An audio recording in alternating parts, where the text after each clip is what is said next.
So last time that you guys were trolling around the city, you had come up on something of a wall in your exploration of the subterranean levels of the Lucky Bones in the form of a seal placed on a large set of double doors by the Order of the Torrent several decades ago during their initial raid of this place.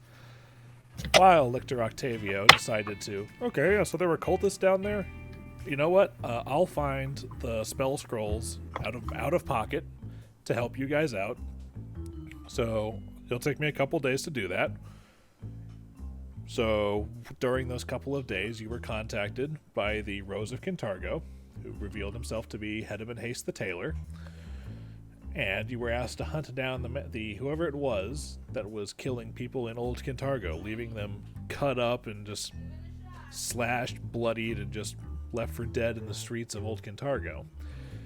Following your investigation and the testimony of one of the victims, via clerical magic from Hedman himself, you tracked down the tinkerer Varl Wex to his apartment, where he got something of the drop on one of you, and then a fight broke out in his living room, which led to him just about tearing Tib'resh open before he just got speed-bagged to death by a flurry of blows from the monk.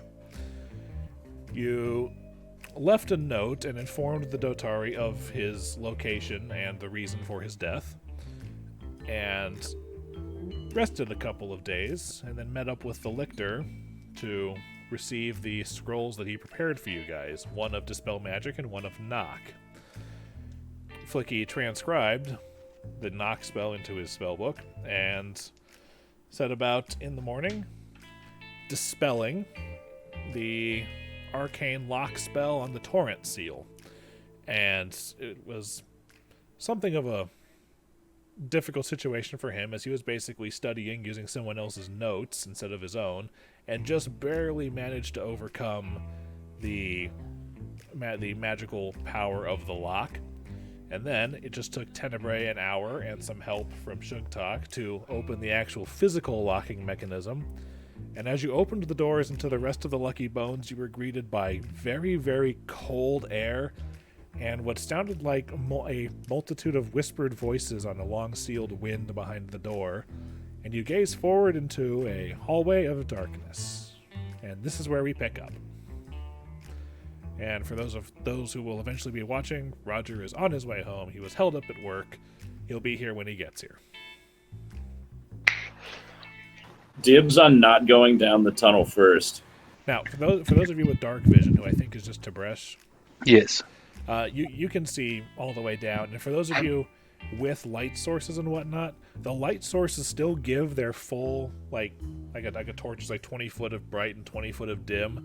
But then after that, it seems to like just fall off. Like you would almost think that the darkness here is kind of suppressing the light beyond the bounds of what it reveals. I think I've got dim light vision in boar form, but I'm not. But anyway, as you Dark Souls open this door, the hallway continues on straight down with there is another set of double doors at the end of a short hallway with two doors along the left side, and the hallway itself actually continues off to the left immediately from the door. And Tib'resh, looking down that way, can see another pair of double doors at the far end and a third set of double doors just to the left of it.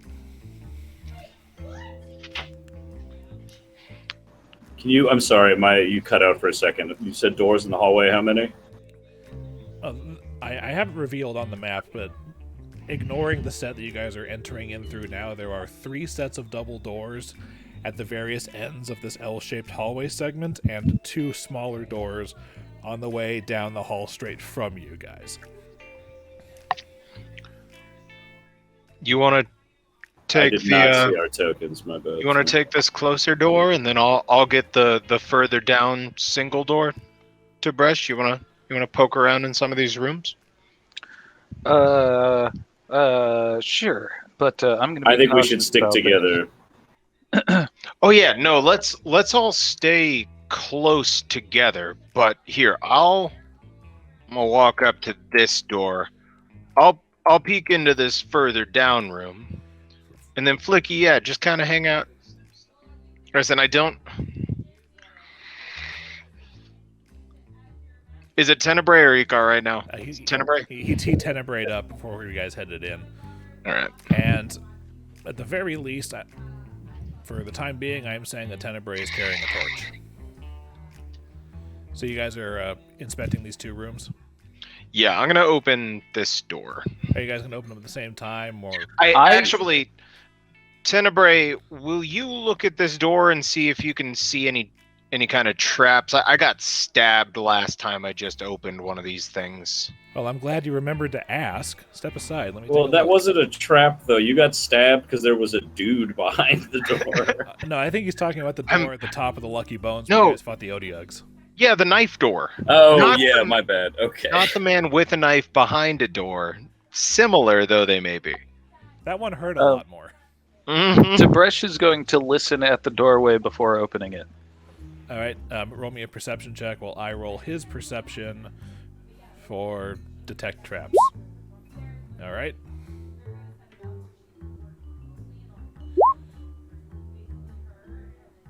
All right. As Tib'resh kind of leans against the door to hear through it, the only thing that you can hear is a slight of the creaking wood as it kind of gives under your weight as you lean against it. It's an old door, and it's not exactly in the best of shape. And looking at it for a few moments, Icar says, I don't think I see anything trap-related in here. It's also not locked. You're muted, Garrett. Great. Step to the side. I'll go in first. You do that, and Tenebrae takes his bladed whip and shifts it into a rapier, just in case. That's so cool. I fluff my collar, just in case. I kind of just like... It's very Dutch. I'm gonna 5-step and Sparta kick this door. That's what I need. I need to get a fucking sentient cloak. Tib'resh will simultaneously simply open the door, All right, as you... gently pushing against it. All right.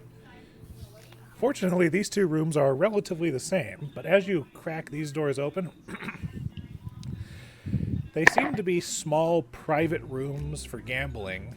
There's a small table in the middle of each one, and whatever furniture is in this room is old, moldering, and just decaying from moisture. But in each of these rooms, on a stand between some of the small couches, there appears to be old but, very, very elaborately decorated hookahs. Yo, you said gambling room, right? Is there any money laying around? You can roll. That's what that's for. Okay. Okay.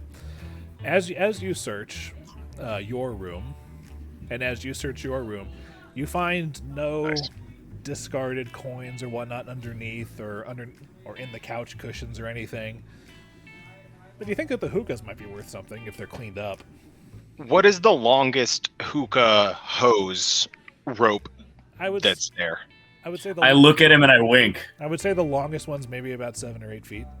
I want to pick that one up and just be carrying it. It's also a full-size hookah. Like, it's not gonna, like, if you guys just want to take them back out to like the area you've cleared, set it down, and come back. That's probably what you should do with them if you want to keep it with you. Do we see any coals? We're not about to hookah up right now. It hasn't been used in years. And That is a terrible idea. No. These hookahs are like, it's like when you take your hand off after first touching it, like so much dust came off. It's like increased in shades by like 3 tones.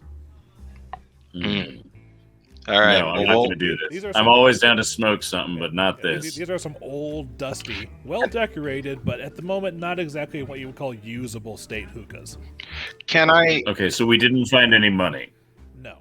Is it possible to prestidigitate something like that clean? Yeah, you can just poof the dust off of it, but like the hoses and whatnot are in like pouring. Not important right now. Just for later. That's going to be good to know. Dry rotting. We'll check these out later. Okay. Which you guys want to go this way? Yeah, I'm gonna try this door. Yeah, let's check it out. All right. One moment, please. I'm watching Tibresh's back. Okay. As you open this set of double doors, which again, not locked, There is sitting before you a long mahogany gambling table at the center of this chamber, surrounded by richly carved chairs fitted with silk cushions. There are shelves carved into the various walls holding old broken bottles, and there are some benches with padded seats sitting against the walls underneath those shelves. All of the furnishings are, like most of them in here so far, moldering and decaying, as is the skeletal form of a halfling clad in dark leather armor and clutching a handful of dice slumped in a chair at the northern head of the table. Spooky. I'm gonna go inspect his armor with the lantern. As you come inside... Damn it! I was going to want to take his dice. So I'm going to say I'm, like, right next to Flickie. As you come inside, there's, like, this slight, like, milky shimmering that starts to appear around Nice. the halfling form. And the shimmering, like, goes, like, more and more pronounced and larger until it coalesces into a humanoid shape. And by humanoid, I mean halfling shape. As the ghostly image of a halfling rises from the bones... and then looks at you, stares at you, and she smiles at you sweetly as you come inside, and she just says, new patrons. A wager? A game? I have waited ages for a game. These bones are lucky tonight. And the bone dice in her hand start floating, like, over her ghostly hand and whatnot. Ooh. Will you wager parts of yourselves for my secrets, friends? Hold up. What's your name? Oh, that would be telling. You have to play me for knowledge. Shit. Oof. She looks like this. I asked her what game she wants to play. Okay, cool. Oh, she's spooky. Oh, I thought she was a sweet lady. Oh God. Sorry, I have to use my thumb to cover up her name. I made a will save to see if I was going to be spooked or excited by this ghost halfling. I'm excited. Said it was a DC 15 to be psyched. Come on in, all of you, please. I asked her what game she wants to play. Like, what does she want to do? Oh, odds and evens. It's quick, simple, and fun. Okay, and what are we going to wager? What do we get from you, and what do you want from us? Oh, knowledge. Knowledge is the only thing I need. It's also the only thing I still have. By the way, by the way, make me a knowledge religion check. I have got you on that. All right, let's see. 25. Okay, it's not very difficult to tell that of all the forms of incorporeal undead, this is pretty much your standard ghost. Which, you know, when a person has, you know, lingering doubts, regrets, or something kind of tying them, like, undone to the material plane, they will linger on in spirit form. It has the slight tendency of unnerving and kind of putting a couple screws loose upstairs, as it were. But they also have an ability to basically sort of, like, if angered and whatnot, can drain and touch and drain the life out of you in some cases. But the most irritating thing about the standard ghosts is their rejuvenation ability, as it is very, very hard to keep them gone unless whatever lingering thing goes on that to eventually put them to rest by having last wish fulfilled. You know that whole Casper the Friendly Ghost, you have no more unfinished business type situation. Yeah, I look back at Tib'resh and I go, I think I've got this one. So, and you also know that in the event of combat, incorporeal undead are immune to anything that is not magical, and even then would only deal half damage unless it's a force effect. Jesus fucking Christ. Okay, but I look back at the guys. Yeah, but as you guys sit down for, if are you guys sitting down at the table to play odds and evens? Because I'll explain the rules. Well, what knowledge do you want? I'm here. One sec. I was about to say, if knowledge is what she wants, I've got tons of it. But how will you collect the knowledge? I'll reach into you and take it. Ooh, that sounds like she'll steal my ability to do something. So this isn't Tenebrae asks, you said these bones are lucky. Does that mean you used to work here? She says, I was one of the guildmistresses here. Well, it was a thieves' guild, so not a great group to gamble against in my experiences, and I've got some good experiences gambling. Oh, come on, have a seat. Before any of us give away our knowledge in exchange for anything, I want to understand why are you still here? I mean, could we not help you move on? If you want to ask questions, you have to win a hand or a round. Oh boy. It's no fun otherwise. Let's make a game of it. You know what, boys? I'm feeling lucky. Please, have a seat. We'll see where this goes. And As you say this, 4 of the seats kind of scoot out. I lean against the wall. Oh no, all players have to sit. It's the rules. I'm not gonna play. I'm the only one playing for the moment. No, so Tenebrae is going to play also. Just so you're not there alone. Oh, hold on. I value my knowledge. I want to help her move on if I can. God, if everyone's gonna do it, Jesus, I sit down. Oh, Or with the equivalent of Jesus in this world. This is a 50-50 game. There's no way, unless we bet evens and she bets odds. Yeah, but what if the dice are lucky in the Well, fact that she's going to win because she works in a thieves guild? Let me explain the rules of odds and evens for you. Odds and evens is played one person versus another person. So basically, the way it's going to happen is she's going to play against Sugtok first, then Flickie first. You pinch their leg hair and you ask them odds or evens, right? No. And then you rip. Yes. But anyway, the way that it works is the first player, in the event of, and the house is usually first player, the first player says odd or even. And then the second player chooses a number, a minimum of 2. Theoretically, there's no maximum, but I'm just going to cut it off at 9 because the game is played with 3d6s. Jesus Christ. The second player picks a number, minimum of 2, to indicate how many times the 3d6s are rolled. The first player rolls the first one, second player rolls the second one, first player rolls the third one, and so on and so forth until there's a final total. And if that final total is odd or even, and it matches the first player's declaration of odd or even, they win. If not, player 2 wins. Makes sense. So 2 is the number of dice. So you pick a number of dice rolled? No, it's like Laura says, let's go. I'm just kidding. Okay, she says, I choose evens. And now you, Sugtok, declare a number. And for the sake of making it easy, anywhere from 2 to 9. 3.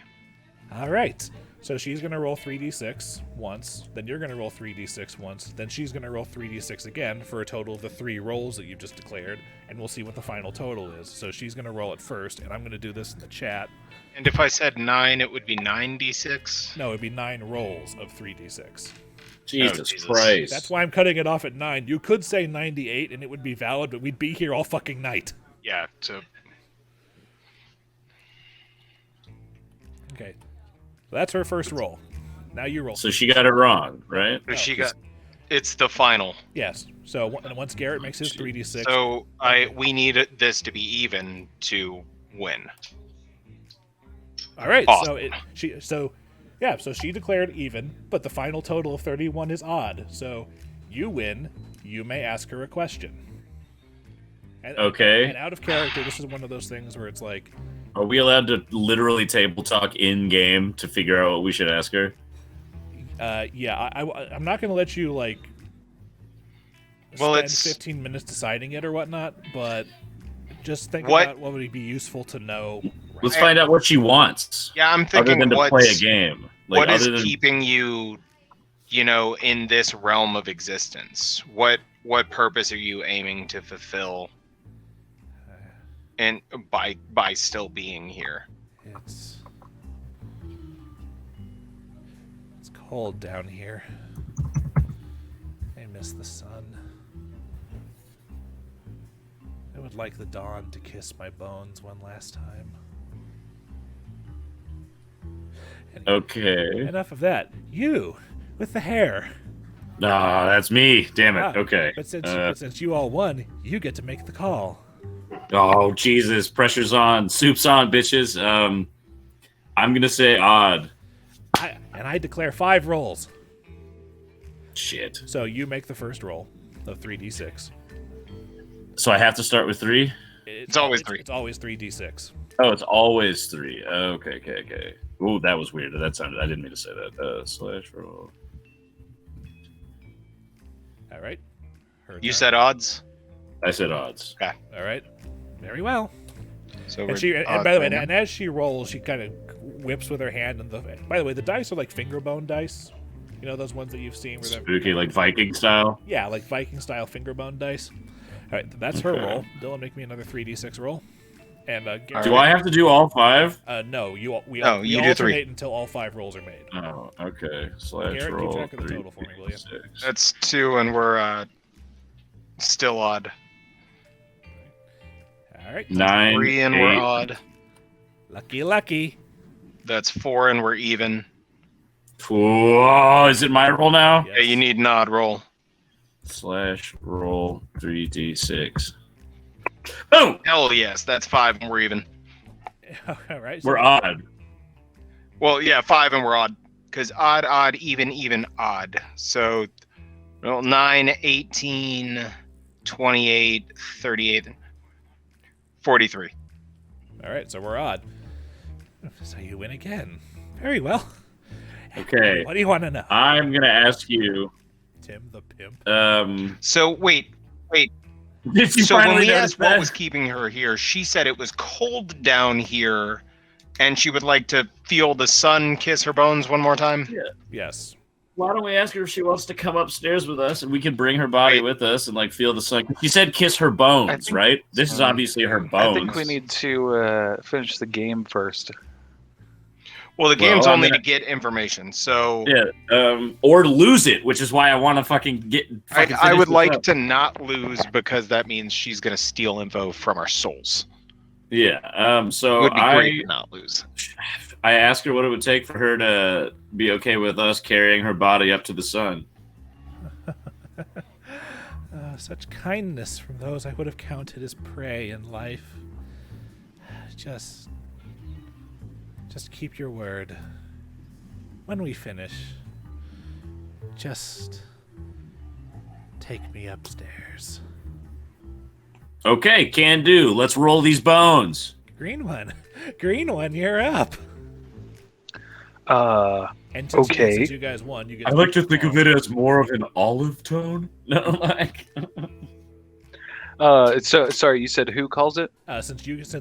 Since the sides are the Lucky Bones and the Silver Ravens, since the Silver Ravens won the last time, you get to make the call. Okay. Okay. I call evens. And I call 4 rolls. Make the first roll. 3d6. All right. 3d6. Right.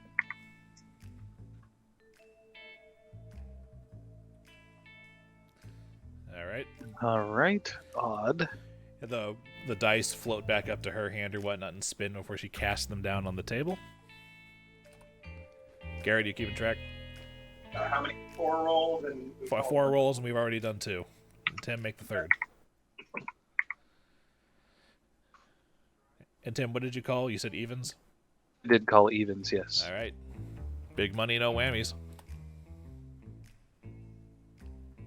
That's even, baby. 15, 6, Yeah, 36. 6. You guys are... It's going to be really funny if Tenebrae is the one that fails and he's the That would guy be who's so not bad. Here. All right. I have more secrets. You have questions. Okay. Is there anything else down here on this floor that we need to be worried about that you can tell us about? Is there any other creatures or other spirits haunting? Your laughter is making me nervous. Some of the more resilient acolytes of the pipe remain, but their hunger Acolytes of the pipe. That's the fucking funny. That's the coolest. I love that. but their hunger for oblivion has been replaced by hunger for flesh. Oh no, I'm covered in that. All right, you, Dark One. Yeah. Make your choice. You've won again. Acolytes of the pipe. I call odds, and I call 4, and I call 3 rolls this time. All right, Tenebrae makes his first roll. And then she makes hers. Guys, what did I say Tenebrae called? Odds. All right, and Tenebrae makes his roll. Oh no, it's even. Yikes! See, I think I jinxed it, but this is what happened. She goes, fine, a win for me. So, let me just... And she takes her hand and kind of reaches her hand through and into Tenebrae's skull, and he kind of convulses a little bit. And, excuse me, he takes... Tenebrae forgets the letter B. No, he doesn't, but he does... He takes a point. His name is now Tenebrae. He takes a point of dexterity damage. And I feel really bad about this since he's not here. And then she pulls it out, and Tenebrae's like, oh god, what was that? And she's like, How long does that last? basically until he's like a restoration or until he sleeps it off. It's only you heal 1 point of damage every good night of rest. It's like when Tim had the familiar with this by this point. Tib'resh got fucking stung by that wasp and got all kinds of fucked up. After taking her hand out, there's like this little like mote of light in her hand, and she just kind of closes her eyes, like she's listening. And she goes, "Martial law, interesting." All right. Wait, is she literally just hungry for knowledge? He forgets that there's martial law. No, she copied and cut. She did not just cut. So you guys, are we gonna catch the 10:30 movie tonight? Anyway, hold on. Yeah, no, he doesn't make the fortitude save. Yeah, he takes the point of damage. Sorry, Roger, you got back and you're a little bit dumber. So he's just a little bit less dexterous. Oh, hey, dexterity, right. just real quick, so I can verify the information we've gotten up. It's cold down here. Wants the sun to kiss her bones again. Yes. When asked what it would take for us to take her body back up for her to be cool, she said, "Just keep our word once the game is done." Yeah. Game And done. I told her I would do it, so I'm going to carry the skeleton because I don't want any fuck shit to happen. All right. Dangers is acolytes of the pipe, zombies. Dude. And then Tenebrae got ouched. You could call me an acolyte of the pipe. All right. I just realized she cares for knowledge and not for coin. We could make one more gamble to see if there's any hidden troves around here. Oh, first of all, that being said, hairy one. I believe it's your turn. Oh, that felt good. I call odds. Beautiful. Well, let's How many rolls? roll 5 then. All right. She's housed this time. She goes first. All right. So she 8 for the first. What'd she say? She said odds. All right, odds. Okay, and you said 5 rolls. Yeah, 5. So All right. 8. Her turn. Make the fourth. 8. And okay, so that's 47. odds. I was like, again. Hold still. And she reaches her hand into your head. And it's like a brain freeze, like a sudden onset and whatnot, but like only the top half of your head. And I'm going to need a fortitude save. This is targeting your dexterity as well. 11. You take 2 points of dexterity damage. Mother fuck.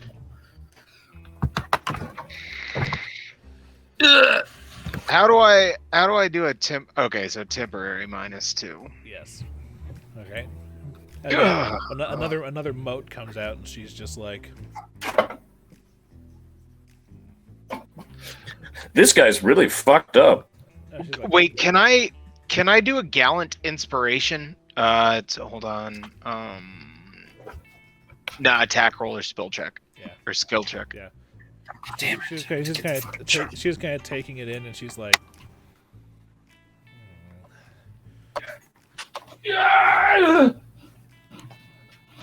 so we're forgotten, are we? Oh well. All right. But we're here now, right? So God. you're technically getting remembered. Elf. Oh, Jesus. call Okay. evens. Shit. All right. How many rolls? Garrett, we're getting some nose flare from your mic. I would say you said evens. She did. 4 rolls. All right. She makes her first roll.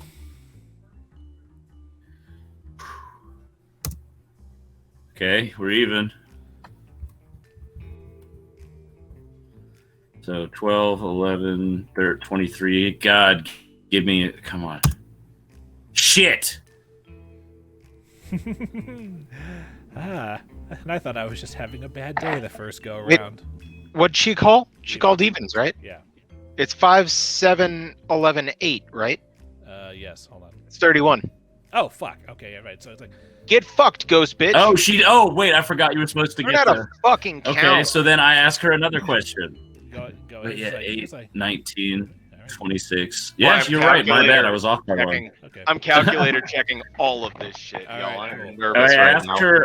I asked her, because Tib'resh already asked if there was anything spooky down here, and she kind of just laughed at him, right? No. She. There's a few foes about. Acolytes. She answered. Zombies. Oh yeah, the acolytes of the pipe. Remember, Sorry. so last time when Okay. she stole the energy from me, she said, "We are forgotten, are we?" So I'm assuming she's talking about the Order of the Spider.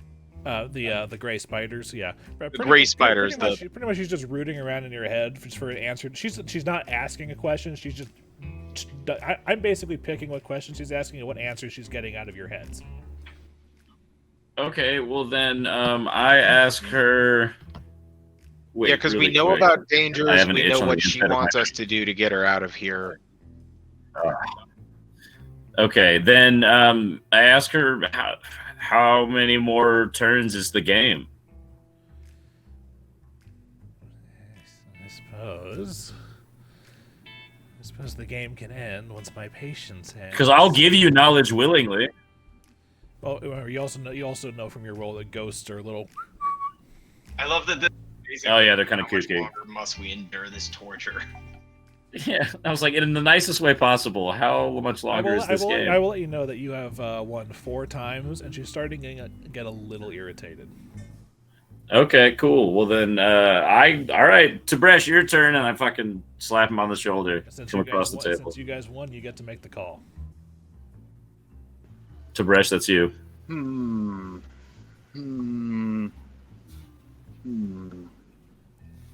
Let's go with even. All right, let's make it interesting. Only 2 rolls. Okay. So Everyone just froze for me. What just happened? we're going evens and 2 rolls. Then Tib'resh gets to make the Okay. first. Ooh. Oh God. Oh boy. Evens. 16. Fuck Yes! yes! That's what I we're fucking talking love gambling. about. All right, ask her a question, Tib'resh. Be like, is that 34 double D? Like, Again. Well, honestly, I'm trying to decide whether I just use this opportunity to ask her to take her body to the surface, or if I should. You guys have cleared through that part with your 2 questions already. You've pretty much got her okay on that. Oh, right.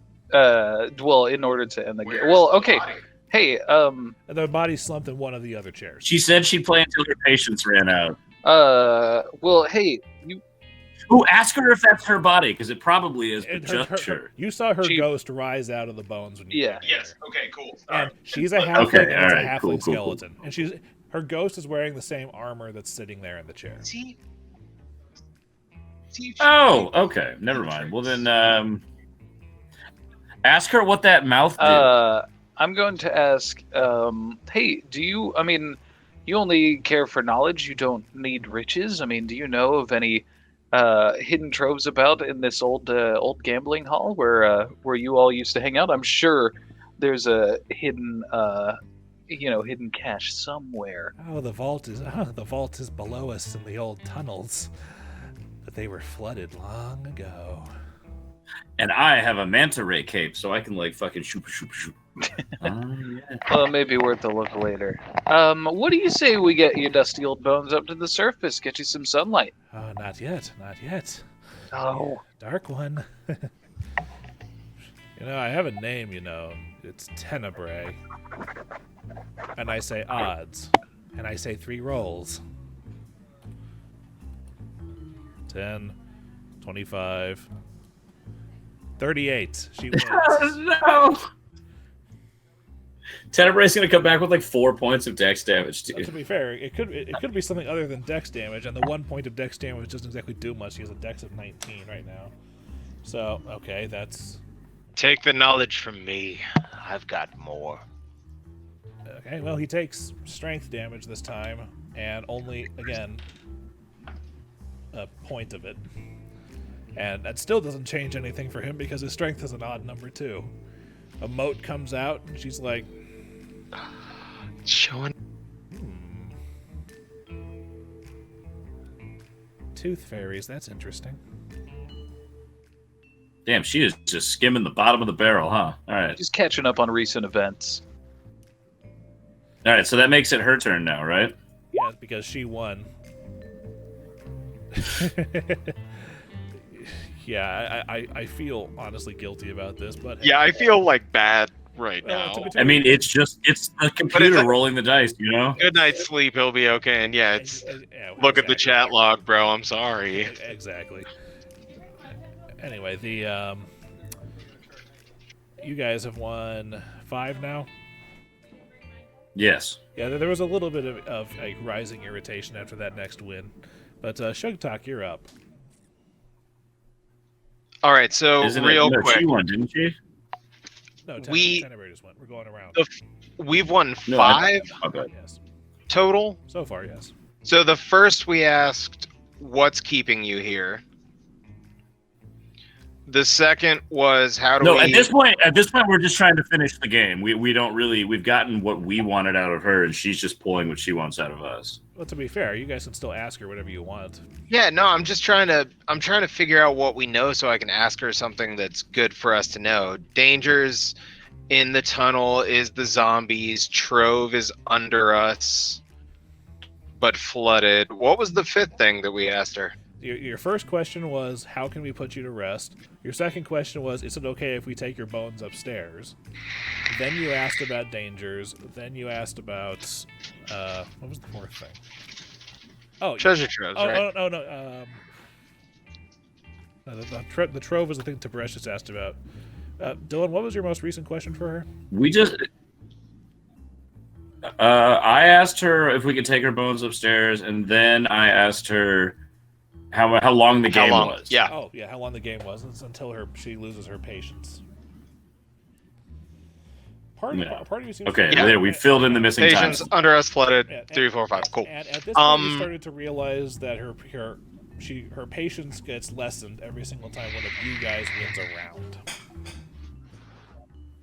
Kind of like real life. All right. Shit. So, did your organization have any traps set up around the rest of this, and are there easy ways to disable them? Was there always a bridge here? It was just a random brown rectangle, but I found an actual asset to indicate the bridge that the Torrent armatures have made over the spike pit trap. Okay, cool. Sorry about that. It just looked better. Anyway, are there traps and how to disarm them? She says, well, if you've come through here, then you know about the pit trap. The snake has been dead for a while. Snake? And the seal to call the Gray Man endures. Keep an The eye Gray Man, hold up. Keep an eye out for Hell's Coda. Hell's If one of us Coda? wins again, we gotta ask her about the Gray Man. We need to look at Abyssal. Or look out Ah. for... What is it? Abyssal or Devil? I don't know if devils have their own. Infernal would be the language of Infernal, devils. that's it. Abyssal is the language I of speak demons. Infernal, so we'll be fine. Yeah, same. Infernal seal? She said the seal of the Gray Man. seal of the Gray Man. So we don't. Is there a knowledge roll we can make to see if we know about the seal of the Gray Man? That would be knowledge religion. I'm gonna look at my religious friend Tib'resh and like give him an eyebrow raise, like seal Gray Man. What? No. Religious? No. I mean, spiritual, sure, but I mean, I can give it a shot. Let me see if I can remember anything. I can also try and Yeah, I got a whopping 2. Like I'm sitting there like the fuck, like is he gray? He's gray. I got a 23. You're not entirely sure what Gray Man refers to, but and just to make sure you didn't miss it out, the last part of her answer was to keep an eye out for Hell's Coda. Hell's do it same roll. No, that one's a knowledge history check. All right, I'll hit that as well. I've got a plus. I said knowledge. I love having everything coded now. Fucking 28. 9. Flickie recalls that Hell's Coda is a poem from several years ago written by the notorious halfling poet Boswith the Bard. Boswith the Bard? Yeah. So I don't know anything it's a about written Boswith. poem.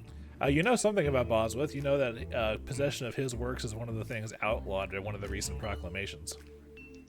I'm guessing he would sing demon shit and bad stuff would happen. Oh, man. So if it was outlawed, it means Barzillai doesn't like it, which means I'm a fucking fan. And by the way, with that high enough roll, Flickie actually remembers Hell's Coda itself. So hold on a second. Because I've been around for a while, so Yeah, I've probably heard 140 years, you got a good roll. It's like, oh shit, I know this. All right, hold on a second. Dillon, I'm going to show you Hell's Coda. Everybody else... Oh.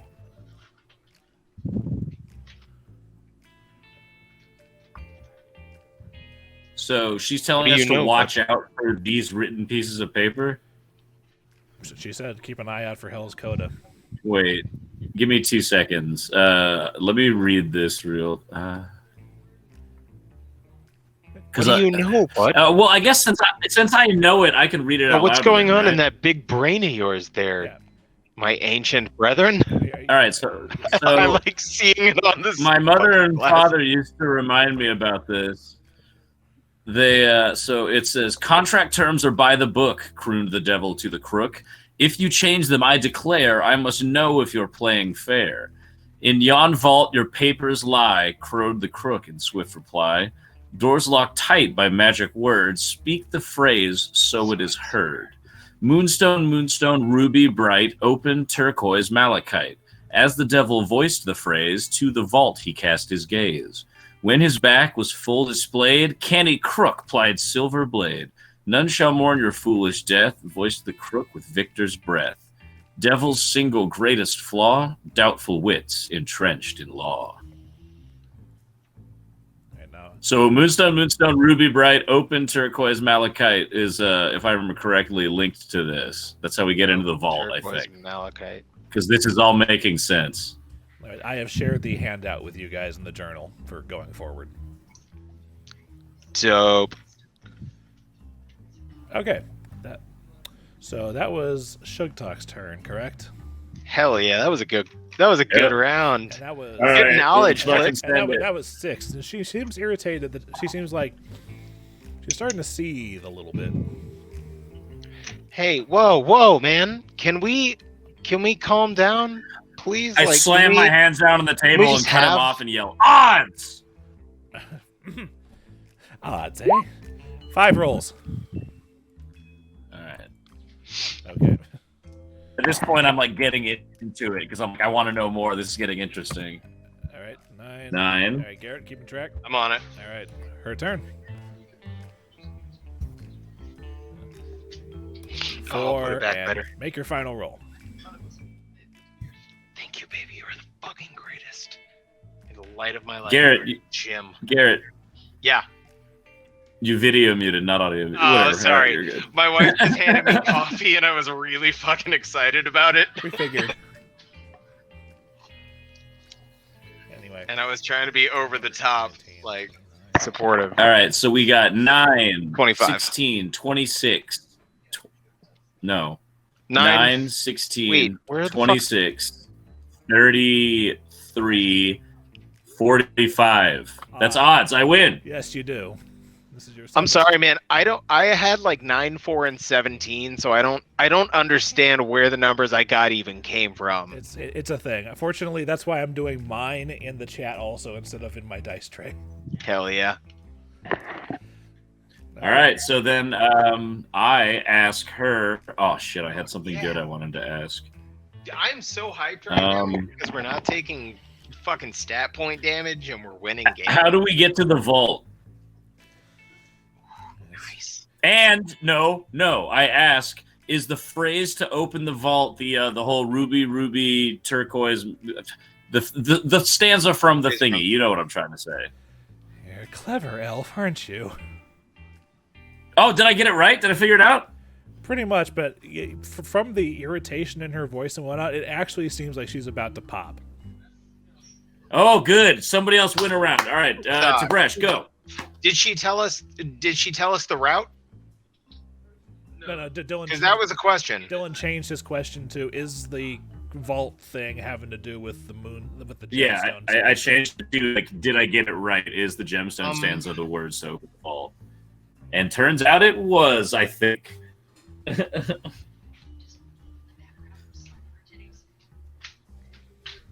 right.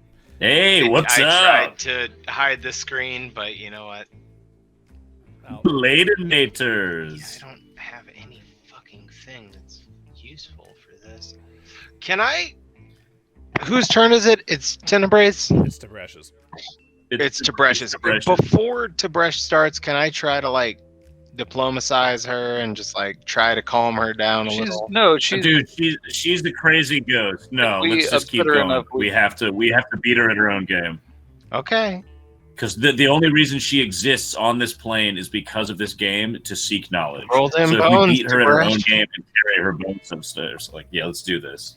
Let's get that map. I'm gonna do a little bit. Because aren't ghosts in lore like tied to the world because of a strong desire? Well, to be fair, you think that you've already her desire is to leave. It's not like it's not like she's only here to gain knowledge. It's just it's the only way she has to pass the time because she's. That's fair. You remember how irritated the Imp of Blassadriette got with you guys because she had to stay near her contract and she was stuck underground for like decades also? Who was that? The Imp. Oh, okay. Yeah. Can roll them bones. Yeah. I wonder if we can bring her along. Tib'resh, I won, so you get to make the call. right. I'm gonna go for evens this time. 9 rolls. Jesus Christ! All right, Here we let's go. do this. Start of 9 rolls. Thank you. Okay. That's gonna help.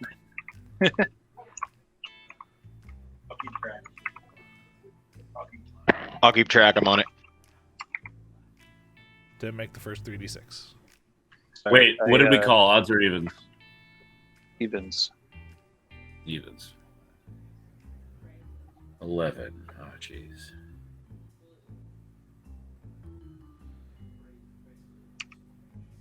$23.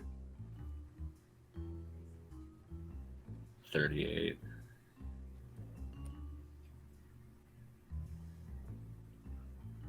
It's 4.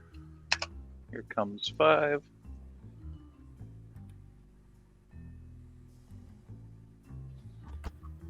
Six, 11. 7.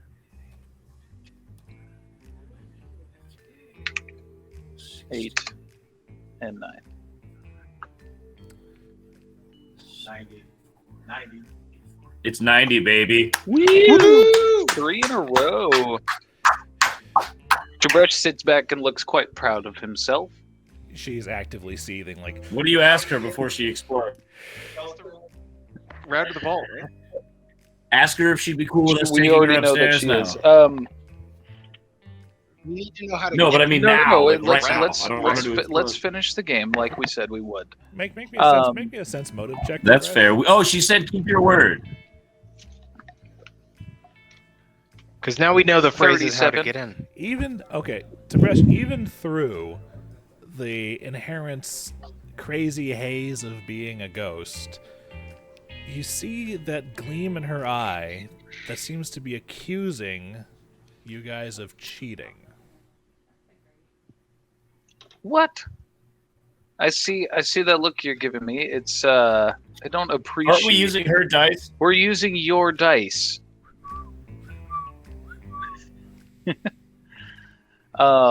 Here. You owe me. Tib'resh, you get the feeling with the sense motive check and her rising, teapot steam levels, that if you win one more time, she's just going to pop. Out of anger or disappear? She's gonna go Yeah. How is it's gonna go from Haunted Mansion to Friday the 13th. Oh man. Okay.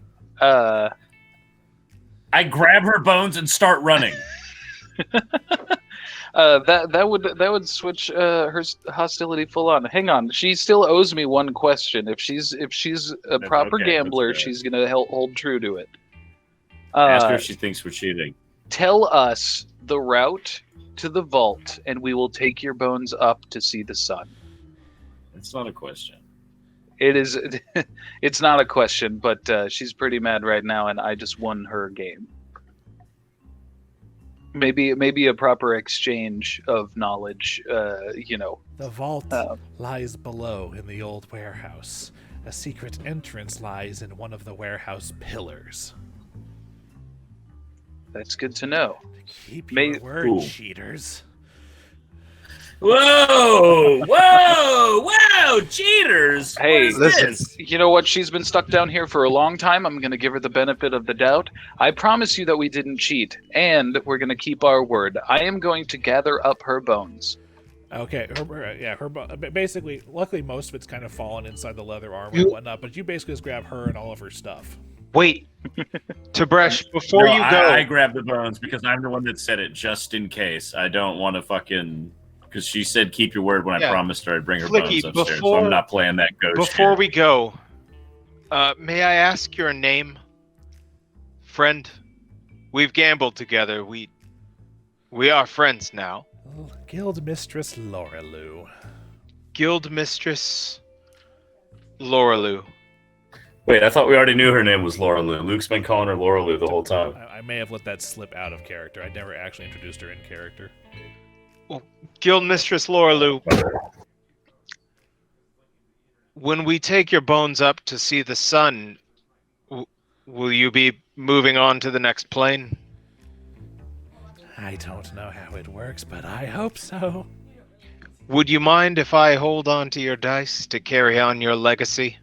Take it and go. Just keep your word. Let's see the sun, friend. Okay. And I'm going to take her bone dice. Okay. All right, I grab... Wait. Did she just say we could do it, or what's the deal? I missed that. I'm sorry. We're good to go. You got her bones, and we're heading. All right. Back I'm picking up her fucking bones because she's a halfling, so I can stuff a bunch of them in the armor, and we trek to the surface real quick and shine the sun upon her bones. To be fair, she said let the dawn do it, and it's already... Sunrise has happened today already. Okay, fair enough. Then in that case, we promise that we'll bring her bones up on the way out. Where would you like to see the dawn, Guildmistress Lorelou? I don't care, just let me see it. All right. That one was less angry and more pleading. I want to take the bones and go up and look around for somewhere that like a guardsman wouldn't notice. There are plenty of places in the ruins of the old Lucky Bones building that aren't blocked by tall buildings that would conceivably catch some rising sun when morning comes around. Okay, I want to take the nicest of the chairs from this room. Okay. I'm going to put her bones in it. All right. I'm going to carry it up to the biggest window that I can find. Well, the upstairs area is mostly ruined at this point. Remember, the actual the building up. Where's the biggest place you're going to see the sunrise the most beautifully from. There are like, even though like the walls are knocked down, it's basically just the lowest part of the walls and the foundation and a few fireplaces. There are some very large, wide rooms because the building itself was a casino and gambling hall, so they had a very large main room. In that main room, is there a spot that's like keen for a primo gambler that's going to get a lot of sun and be able to see the morning sunrise? Greet the dawn. Make me a perception check. There's a place against the back far wall that looks like it might have been where some of the, blackjack tables were.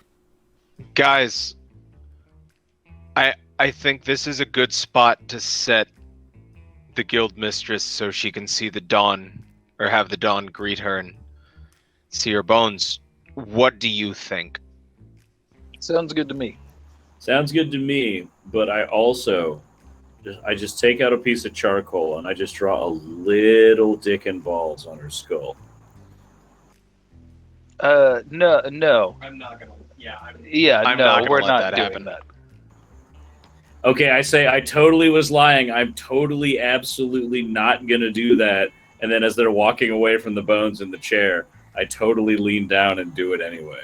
I mean, no, we're not doing that. We're not gonna disrespect the dead. Tib'resh absolutely won't stand for Yeah, that. I'm trying Hey, to we won sympathize. the game. No, fuck I'm up trying with to that, do fuck my up with favor that to this charcoal. person as a gambler that we won the mission. We made a promise that we would do something.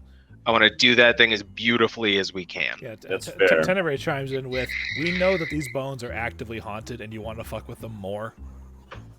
You're not 80 years old anymore. We don't go draw. over and I talk to Tim the Pimp in secret. And I say, hey, bud, in our hawk speech, I'm like, bro, you've seen my penis. You know what I'm working with. Go draw a little dick on her skull when we're all out of the building. And then I go back to the group, but he has to do what I say. I mean, So out of curiosity, as far as her bones are concerned, those are set up. What do you want to do with her gear? I lantern that shit. Okay, well, obviously her armor is magic. Anything special about these dice other than being super badass? They're antiques, but they still roll really well. Hell yeah. I'd say it's the last souvenir from the Lucky Bones gift shop, Anyway, the armor is magical. She has a magic ring. Her circlet is magical, and she appears to have a glowing something in her pocket. What kind of, can we get a vibe for what kind of magic that circlet's got? Yeah, sure. Sorry, I didn't realize I was muted. What I wanted to say was, can I do a sweeping kind of just fucking spellcraft identify? Because I have plus 16 on that for. Well, you can do it as a full round action, one for each thing. So let's see. Let's start with the armor. Right, /roll d20. Go to loot to be divvied. I was not. Okay, /roll d20 plus 16. All right. 23, Luke. It's a suit of +1 leather armor. All right. /roll d20 plus 16. 4. Now what? The circlet? Well, the ring was next. Ring was next. Okay. 26. It's a ring of protection +2. Oh, is it one roll for overall, or is it? It's Do I one have to roll for each? per thing? Okay. All right. So Because each thing has a different magical aura, so you have to interpret each aura differently. So, +1 leather armor, ring of protection +2. okay. Now I'm going for, I guess, what's next? The circlet or what? Yes. All right. Looking at a 35, baby. It is a circlet of persuasion. Oh, that is for Tenebrae 1,000%. Yeah, because it gives a +3 bonus to all charisma-based skill checks. Jesus Christ. No, I could use the shit out of that. All right, 1 second. And then the glowing thing in her pocket. There's a... Let me roll. Yeah. 32. It appears to be a small, remnants of a deck of cards. You have identified it as a partial deck of illusions. Okay. Ooh. Well, I'm gonna grab the Ring of Protection +2 because I won the most rounds in the game. Yeah, Luke. The +2 is the protection is to what? Is that just AC It's or save? it's a deflection bonus to ACs. Also, I think I also have a Ring of Protection +1, so I can pass that You off. can't to use someone. both of them. That's why I said I could pass it off to So someone. deflection bonus is stacked. You can wear 2 rings. Oh, no at once. shit. Never mind, baby. I'm That's keeping them fucking both. awesome. What's that put your AC at? The deflection applies to all 3 of your ACs. Give me 2 seconds. So this Okay, is so wait. So now that I have a Ring of Protection +2, my all my AC. Wait, what the fuck is that Hey, again? Flickie, All- I actually really could, because I've got a ring of swimming is my only ring, and because I'm up in the face of the Bados a lot, that would put my AC at 24. It would be super useful to have I'll one give you of my those. +1. All right, I'm gonna pass you my Ring of Protection +1, and I'm gonna keep the +2. Because I can't get fucking... I have a lot of health, but boy, am I squishy. Well, that's the thing is, like, does that stack with mage armor Ring as well? Well, mage armor is an armor bonus. So your breastplate is already... Okay, so anyway. with the Ring of Protection... So everything I have written down right now is all ready for my Ring +1. So with the +2, what goes up by that 1 point? AC. All 3 of your ACs. Just my The AC. deflection bonus applies to All all right. 3 of them. So that is... Okay, deflection modifier 2. It's just a miscellaneous bonus? Pretty much. 3, 6, 2. 7. Oh, there we go. Yeah, Awesome. baby. All right, so I can't be 17, caught. Kadisha What is still touch up for AC? 1. When is that used? Touch AC is when an effect touches you and it doesn't matter what your armor is. Like, most of Flickie's spell attacks are touch attacks. Oh, how do you... Shazam. Can you boost that in any way? It's Yeah, crazy yeah, crazy small. Yeah, and a touch AC is usually how you nail things. It's to offset the fact that his base attack bonus is absolute crap. Yeah. Okay, cool. But it's, Yeah. it's pretty much like I don't care how good your armor is. If I touch you with a joy buzzer, that like the Joker's joy buzzer, and it electrocutes you, your armor is not going to help. Cool. All right, so we have set her up in the coolest spot. Damn, my AC be 17 yeah. now. So we've set her up in the coolest fucking spot that we can find that's going to get the best sunlight and be able to greet the dawn. Uh-huh. I want to look at And we stole all of her shit. I want to look at the guild mistress and say, Laura Lou, does this spot seem suitable? Her ghost is not with you up there. It did not seem I like was about to say, yeah, no, we just took the bones, baby. We won the it game. did not seem like her ghost left the gambling room. All right. Well, guys, let's look up to the top. Do we want to go left or go north? Let's do some crawling. I love that you said left and north. Yeah, west or north? Well, if I know anything about architecture, which I don't know much of, we should always check the thing that's not on the main path. Left so it we'll is. check left. And I'm gonna like softly Skyrim. open the door, looking at Tib'resh like this. Okay, hold on. I feel like we watched too much Austin Powers this weekend. Oh yeah. Did you guys know there's a novelization of the Austin Powers movies? Yes, I've been trying to find it because that was so fucking hilarious.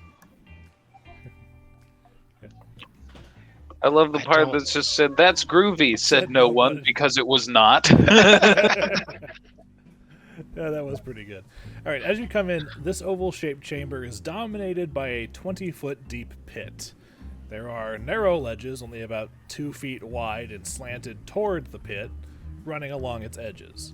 There are 2 rusty iron winches sitting to the east and west sides of the room, connected by a length of sagging, moldy rope that hangs over the pit.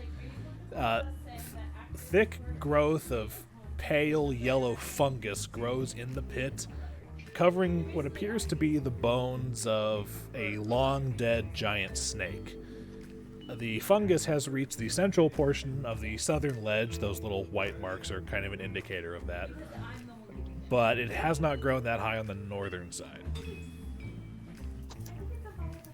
I don't know why they, on the map, filled it with water when it says it's filled with yellow fungus. Okay, so all that water-looking shit is a 20-foot deep pit full of yellow fungus. Correct. It looks like a toilet. Snake bones? Yes. Yeah, because the that bones snake are is So the long water dead. is not water; it is fungus. Yeah. You know those great big like yellow anacondas. Okay, Something well, about I that mean, size, but dead First thing so I'm gonna alive. do when I walk into this room is hoo-ha! And dancing lights and spit 4 orbs up. Where's there? There, and there. Just to give some dim light around the room. Okay. Really glad that snake isn't alive. That'd be a bitch to fight. Right. I could conceivably tell my hawk how to open a door, right? Even if he could, he's probably not strong enough to open.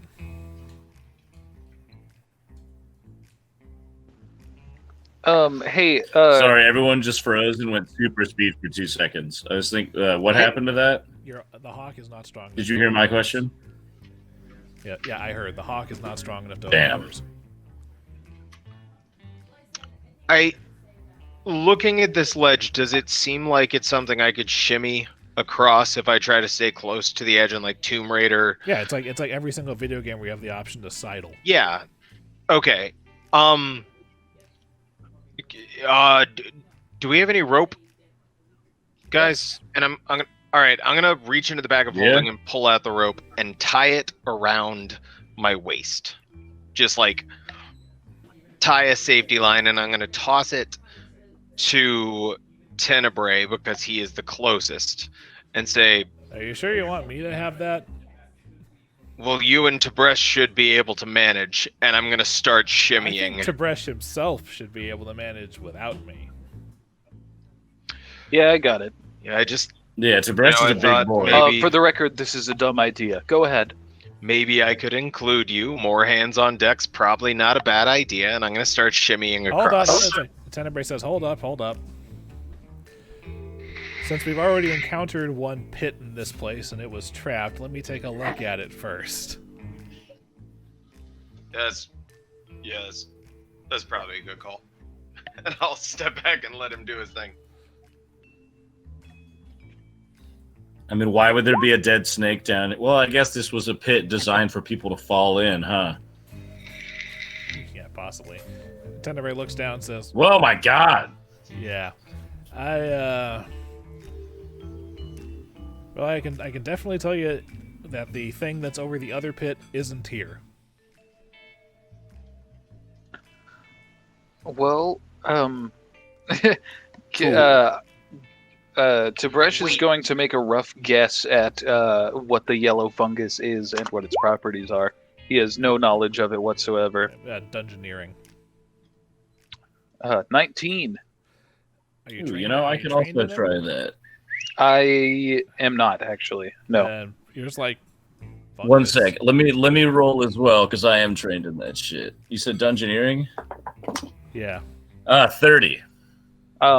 Hey, Luke was talking to me, and you kind of rolled over what he responded with. No, I was saying it's like, Oh, I'm fungus. sorry. I thought he It's said a you don't know what fungus, it was. okay. My bad. I didn't realize I had steamrolled that. At the same time, I'm gonna whistle and move my lights over to the doors. Do they look solid? Yeah.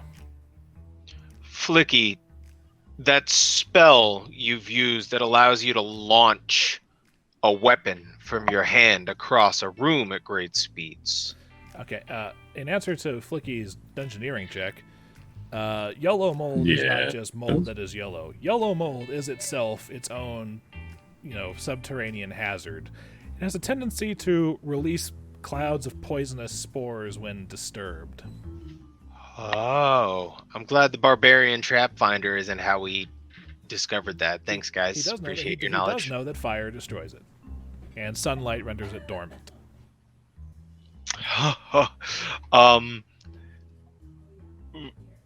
Wait, Flickie, so you're saying fire fucks this stuff up? Yeah, Is it I think I might have an flammable? idea. For the record, Is it naturally flammable? For the record, if you're looking at this, I'm just going to say that Flickie's in the room. Oh yeah, my bad. I meant at this point I've like meandered up to the ledge, and I'm like, that's dangerous. Yeah, we're setting up this rope thing. I've got a rope tied around myself. Tib'resh is awkwardly holding it, and Flickie walks in like, the fuck? Also, hey, real quick, can we do like a sync check on me? Because I feel like my dialogue's coming in late. I just want to make sure. Dillon, delay. Ooh. Ooh. Yeah. Everybody be freezing. I'm going to refresh myself real quick. Okay. Word.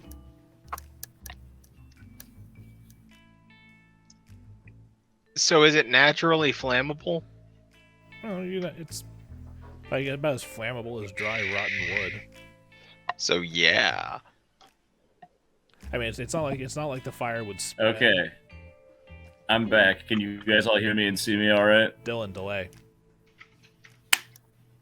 Hell yeah. Did you hear it and then had to actually get your hand going? What? Good enough. All right. Oh, okay. Yeah, I think we're good. All right. So Can anyone recognize the snake, the type of bones? well, it's Hey, remember you the said ghost Tenebrae girl has said a the torch, snake right? that was in here was dead long ago. Oh, yeah. We So should this get is the Tenebrae snake to she throw was his talking torch down there, and it'll just poof, poof, poof, poof. Wait, I got this, and I'm gonna go ha ha ha ha ha, and start banging on my shield and using the cantrip spark to just spark everywhere that I All right. can. All right. As you start sparking in the pit, patches of it begin burning and combusting and all that fun stuff. The fire does not spread. And are you sparking the bottom of the pit or like along the walls? I'm trying to go in like a spiral down to the bottom pattern. Oh, so you're starting near the top. Yeah, Are you top starting and then near you or sparking. across the pit? All right, hold on. This like there, then there, then there, then there, then there. Okay, so you're starting on the far side. Okay. You In notice this that like spiral thing. yeah, as you spiral down and start sparking down like that, the fire happens and you notice that it does give off clouds of spores. Yup. But fortunately, it seems that the spores are only maybe about a 10-foot pop. So there, on that side, and then as you go down, you actually keep yourself out of it. Of any of the expulsions of spores. Okay. There is still plenty of it down there and along the... hold on, let me get my arrow out. And along, like, this side. As a reminder, basically, let me do no snapping. It does cover the ledge and stuff right here. It's not on this ledge over here. Just letting you know that. How much, Flickie? Do you still have any of that oil? I remember Depends. What are you talking about? You Just remember like that regular fight oil? we were in a while back? You threw some oil on the ground and we singed a dude alive. I have 1 jar of oil left. Yes. What would you say to victory champagning that bastard around this room, and then getting out of this room as we light it ablaze? Could I conceivably use Mage Hand to like float the oil bottle around, like kind of dumping the oil in a spread pattern? Absolutely. I'm gonna do that. I Mage Hand the bottle over the pit and turn it over, and I start to like sprinkle the oil evenly across the all the stuff. One bottle is about enough to cover a 5-foot square. Oh, motherfucker. Okay, I pour it on the most concentrated area Okay. of fungus. Flickie, do you have a scroll of fireball handy? I have a scroll of Scorching Ray handy, but I could use Fireball if we need to. I don't like the idea of you wasting your magic on this, but if you had a scroll, I was willing to compensate you for it. To be fair, the sparking is working. You just notice that as the patches are disturbed by, sparks and fire, they are giving off spores. So are they? But they're not catching each other. Are the patches that are giving off spores being destroyed? Yeah, as they're burning, they're being, Like because they're like on fire and shit. a fire destroys yellow mold. So, pretty much as the fire goes in certain patches cool. and whatnot, you're basically burning it away at like a 5-foot square at a time. But it's a 20-foot deep 15-foot by 15-foot wide pit, so it's kind of, hefty. All All right, right, fuck hold it, on. dude. I cast Fireball into the center No. of the pit. Wait, before you do that, let me please let me try this. And I'm gonna stand on the edge and scream, "Burn, you fucking spores!" and cast Blistering Invective. It's only an 8 or a 22 on my Intimidate. Before you do that, Flickie is aware that yellow mold is just a naturally occurring fungus. It is not sentient in any way. It cannot be demoralized. Fine, then I won't do it. I was hoping I could. Oh, I wanted to intimidate, catch all of the fucking mold into it. Pretty much, it has the mechanics of a trap, not a creature. All right. Well, thank you for saving me a spell scroll. I'm gonna step back and say, Flickie, you're the best. Yeah, I just say fuck it at this point and just shoot a fireball into the center of the pit. Tib'resh is going to step out of the room. I say everyone back up. I was like everyone back up because you said it's what 20 feet deep. Way over here. Yes, it's 20 feet deep. So if you hit the bottom, the actual fireball itself will only come up to basically the lip of the pit and won't catch you. Yeah, I'm standing. Sick. Right here at the edge. So no. I go Sugtok, come here and watch this. And then I cast Fireball directly into the center of the floor, and I'm like, "Don't worry, we're not gonna get scorched, but it's gonna get hot in here." Hell yes, bro. Do you remember that scene in the Dukes of Hazzard movie where they have the safe covered in C4, and then he shoots it with a flaming arrow and it blows up, and they go flying back like 25 feet? Yes. Boom! Ah!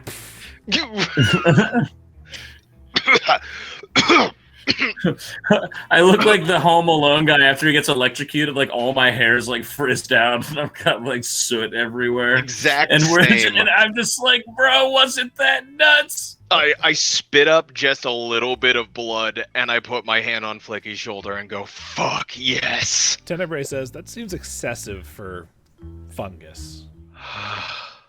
Here we are, though. I cough up blood and go, I'm not as resilient, though. Luke, because of the fireball, was all of these spores that were released burned up in the explosion, or? Pretty much. That. Oh, absolutely. Yeah. I don't have eyebrows. I just didn't want to go back into the room. So there are U-shaped outlines on the wall. We were launched. Yeah, there's like we got the Pompeii flash against like the wall. You don't have the Pompeii flash, but as you peel yourselves away, there's a layer of dust on the walls, except for a couple of very specific Sugtok and Flickie shaped areas.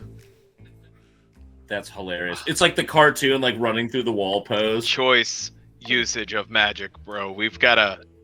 Okay, now if we fall in the pit, we can just pull you out with a rope, and I'm like rubbing my head, like Jesus. Is the rope that was attached to me, was it affected by the fireball Well, the rope was blast? attached to you and nothing else, so it came with you. Awesome. But the rope is not hurt. Doesn't seem hurt. Awesome. We got hit with more of a concussive force. Yeah, as opposed it was to a the fire force itself. blast. To be fair, that was me fluffing it up for funny. Technically, you guys should have stayed there, but the hell with it. It's more fun. Exactly. What do I need to roll to try to shimmy across this ledge? That would be acrobatics. Wait, grab the rope first, Tib'resh. Tib'resh, you got me? Yeah, sure, I got you. Tenebrae, do you have a hand on it? I mean, I've got two hands. So it seems like Let's it's going to do be more this. effective that way. Okay. Out of curiosity, which way are you going? Looking at the two, the bottom seems thicker to my eyes. Is that right? Give or take. It's just a matter of where they, drew multiple objects on the map. Yeah, then I'm going this way. Okay. You get about halfway there before your big, meaty, barbarian-esque feet doesn't exactly catch correctly, and you fall into the pits. Oh, fuck! Why don't we get Tenebrae to do this? He's tiny. Hold on. You fall into the pit, which is covered with burnt, crispy, what was once fungus, but is now fine, but only serves to under your weight as you fall 20 feet and take 4 points of damage.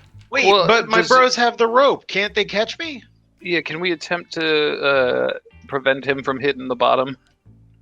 Well, We got a whole safety net Actually, if it's installed. just a rope tied around your waist, you're gonna smack It's into gonna the pull wall. me. I'm gonna at least smack a wall. Here's the thing: if you've got the rope, with him falling, he's either going to hit the bottom or he's going to pendulum swing into the wall. Either way, he's getting hurt. Okay. Can they roll to see if I can like take half damage from like getting saved a little bit? Make me a reflex save. Hell yes. 9. No. So I'm gonna pendulum swing in and take how much damage? 4 points of damage, and I'm just going to get rid of the Ooh. spiral markers and keep your lights up. So now, am I at the bottom of the pit? Just about, yeah.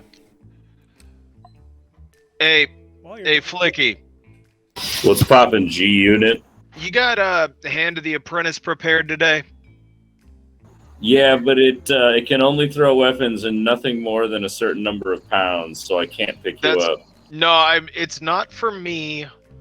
Hold on, and I'm going to toss up the fuck, do I not have the halberd anymore? Did I sell that off when I got Also, you for said Hand of no. the Apprentice to work, I have to already be holding the object. I can't like catch it in midair. I know, but we've got a sec. Does anybody have a weapon that can pierce through that door? We can like tie the rope to it, and then Flickie can magically zip it across. It's I not a just bad think if idea. it worked, it would be really cool. Tenebrae pulls out a dagger, and he says, but to do it, we're going to have to tie it on the blade side of the crossguard, which is going to hurt the rope if pressure's applied to it, so I wouldn't recommend that. What about how well can you aim the item? Is it going to spin in midair, Flickie? It sure does feel like I have to rely on some weird sort of outside force, but I like to think I do well. Pretty much the way that he's used it in the past is he's kind of like gambit thrusted at people.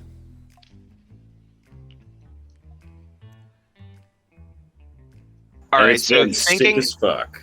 thinking about Swallowtail, my battle axe loot, Yeah. the hole in the blade, is it big enough to tie something through and not damage the rope? It would, yes. I remind you that it remains an axe. It's only good for a minute. Yeah. Fuck. Does my falchion have anything to tie to? Don't worry about it. What do you see down there? Nah, well, yeah. Oh, yeah. You're at the bottom of the pit. I'm sorry, So now that guys, it's like I don't like safe to being at the be down bottom there, of a what's pit. I'm up? freaked out. What's up? You just God, jumped that- down That into is it. my second or third critical fail recently. So I got a 9 for Well, technically, you got 2 in that There's a one. bunch So of charred fungus down there. That's all you see. There's a bunch of charred fungus. I mean, a Tib'resh. lot. Looking over here, can I try to climb up? You can, but in the meantime, Tenebrae has a suggestion. Tib'resh, could you tie that rope, the other end of that rope around my waist? Sure. Okay. I do that. Okay. Tenebrae is going to back up here and get a running start. And he successfully long jumps over the pit. see, I watched this happen over me. Just Okay, it's like tied to the other scene end in of the- Free Willy, and Sugtok's like, wow. wow. Anyway, Tenebrae's like, okay, so I'm over here. Tib'resh, you want to try over there so we can haul him up on this side? Oh, now I see what you're doing. Yes. Oh, geez. That would be an I don't know. I don't know if I want to do the running start. If I want to do try and sidle around. Do the running start. Sorry. Okay. Acrobatics All right. phase. Oh, Flickie. Sorry. Hey-ya! Make me an acrobatics check.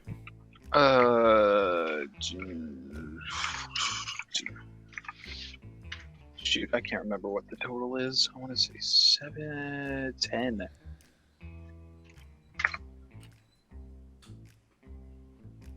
Whoa. Damn.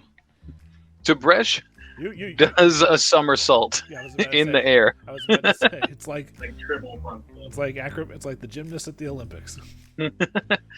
Tib'resh lands light as a feather and helps pull on the rope. All right. Tenebrae undoes the rope from around himself and then hands it to you so you guys can start, like, pulling him up. So you're going to make the strength check to pull, and he's going to make one to help you. What do I strength or anything? No, just let yourself be carried. I'm not good at that. Good luck getting over here, Flickie. So, first of all, they see me furiously scribbling something on a piece of paper. Tib'resh looks back at me, and I hold up a piece of paper with the number 9.6 on it. Okay. Tib'resh takes a bow. That's 3 goddamn critical fails almost in a row for me. I didn't do that Good good thing either. I'm just needing to be Tib'resh, make me a reflex save. All right. Okay. As the weight of Sugtok starts to pull against you with the force of gravity on the rope almost pulls you in, but you let it go a bit until Sugtok lands on the ground, and then you catch the rope again before it falls in with him. Cool. He's like, fuck! Like at the bottom of the bed. That was close. You gotta work with me, Sugtok. Lean your weight into it and climb up the wall. All right, hold on. I want to tie the rope around my stomach again, and I'm gonna start climbing. All right, make me a climb check. Okay, with the, hold on a second. I'm so glad I coded all this shit. Yeah, it's really making a difference, ain't it? Hashtag climb is fun. Like a lizard.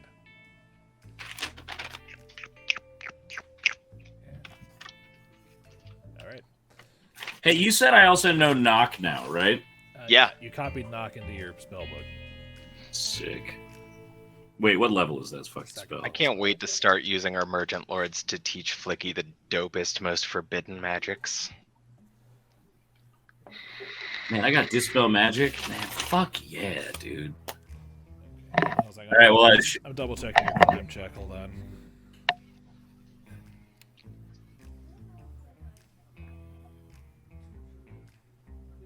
Okay, a rope next to a wall is a climb DC of 5, so you get up there. We do have one small problem with that, though. What's that? The 3 of you occupying those 2 spaces are considered squeezing in those spaces and would be considered flat-footed, so you would have dexterity penalties.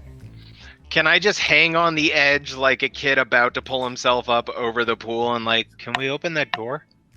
like you're playing Assassin's Creed, waiting for the guard to come back. I'm waiting for the waiting for the kill. As we get ready to open the door, because if that's going to be what you guys... What do you mean open the door? I haven't even decided how I'm going to get across. I was going to say, aren't we going to deal with the wizard stuck on the other side of this pit? No, we'll get him after we get through this. I'm dangling, bro. All right, fine. I'm just going to get you in a second. And, all right. Okay, that happened. Well, okay. yeah, let's do it. All right, now I would like to preface this by saying, as far as this next room is concerned, no, I am not kidding. Damn, that fart was silent. Bummer. Oh no. No, I'm not kidding is not a good thing to hear about the room we're about to go into. So I have 1 third-level spell left. Bummer. Oh, it's a dance floor about to break loose. You gotta cut loose. Kick off your Sunday shoes. Wait, what was the phrasing? Squeezing. the- You're flat-footed. No, the phrasing of the thing earlier, the Hell's Coda. I've got it in my Moonstone, brainiac. moonstone, ruby bright, open turquoise, malachite. As the devil voiced the phrase, to the vault he cast his gaze. Luke, is this one of those floors like that bit in Undertale where like each one makes you a different flavor and you can't go across other tiles and the other ones summon monsters and the other one sends you back? Boo! Boo! 2 pillars support the No, I'm 10-foot kidding. high No, I love ceiling. that part. Yeah. 2 pillars support the 10-foot high ceiling of this chamber. The floor is decorated with 5-foot square colored tiles. The reds and yellows and blues and greens faded with the passage of time and appearing to have no real pattern. The mangled skeletons of 2 people lie slumped in the center of the room. Oh my god, it's Papyrus. What color tiles are the 2 skeletons on? If they're in the middle of the room, they're on the that red and yellow tile in the middle. Fuck.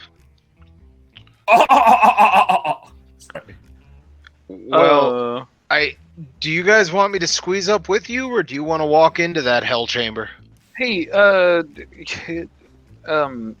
sorry, Tenebrae, you know a thing or two about disarming traps, right? I have no knowledge for I've this. dabbled. Well, You guys should clear up space so I can climb up. Well, we can only clear up space when we know if stepping on these tiles is problematic or not. You want to see if there's anything going on with the tiles in this room? I suppose I could look.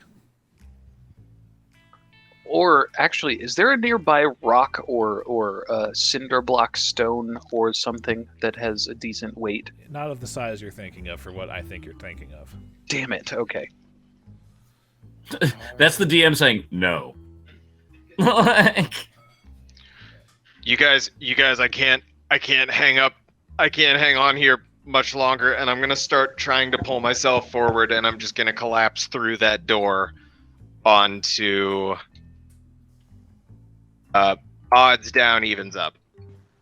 The red square. Okay. Do you still want... Tenebrae's like, you still want me to look for stuff? I mean, I think, we should take a look at this room. Wait, so you've moved here? Yeah. I'm trying to pull myself up and through.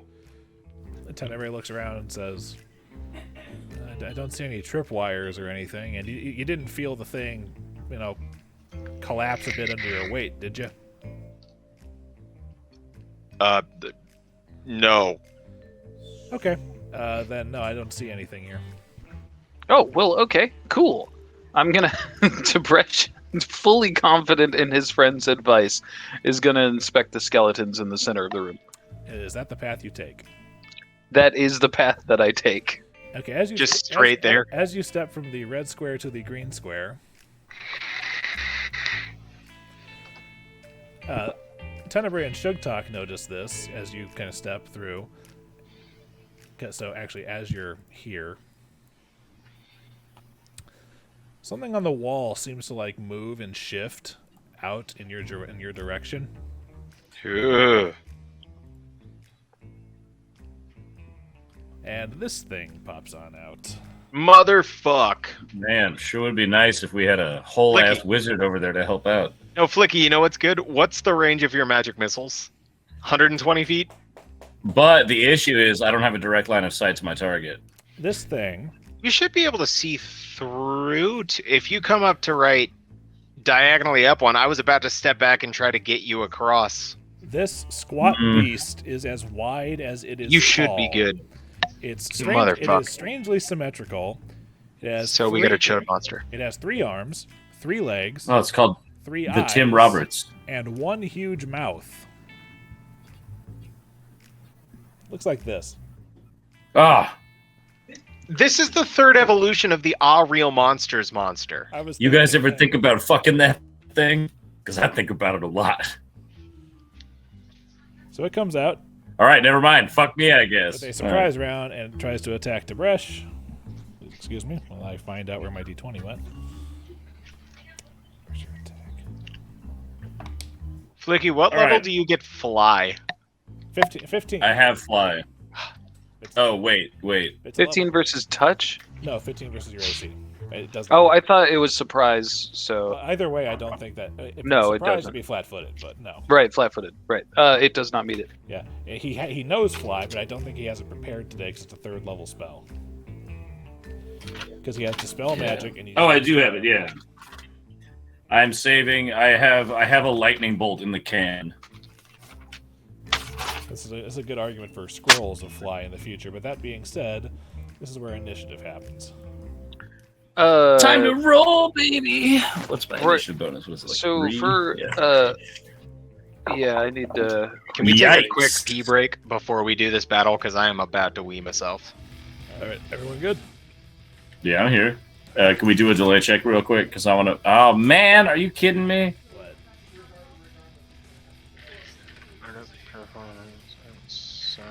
Oh, Dillon just froze.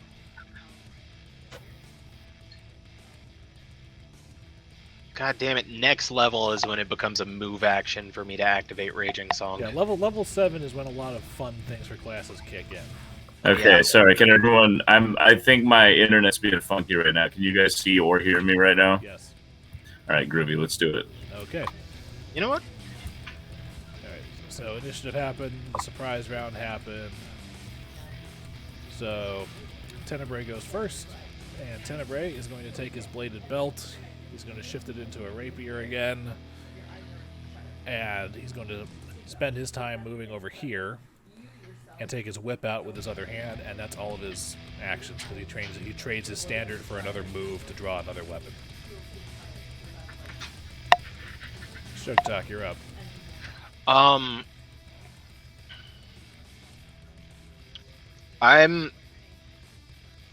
gonna pull my falchion and slash. Okay. 23 to hit. 23 hits. 15 points of slashing damage. Okay, as you cut into it, it kind of resists the cut a little bit.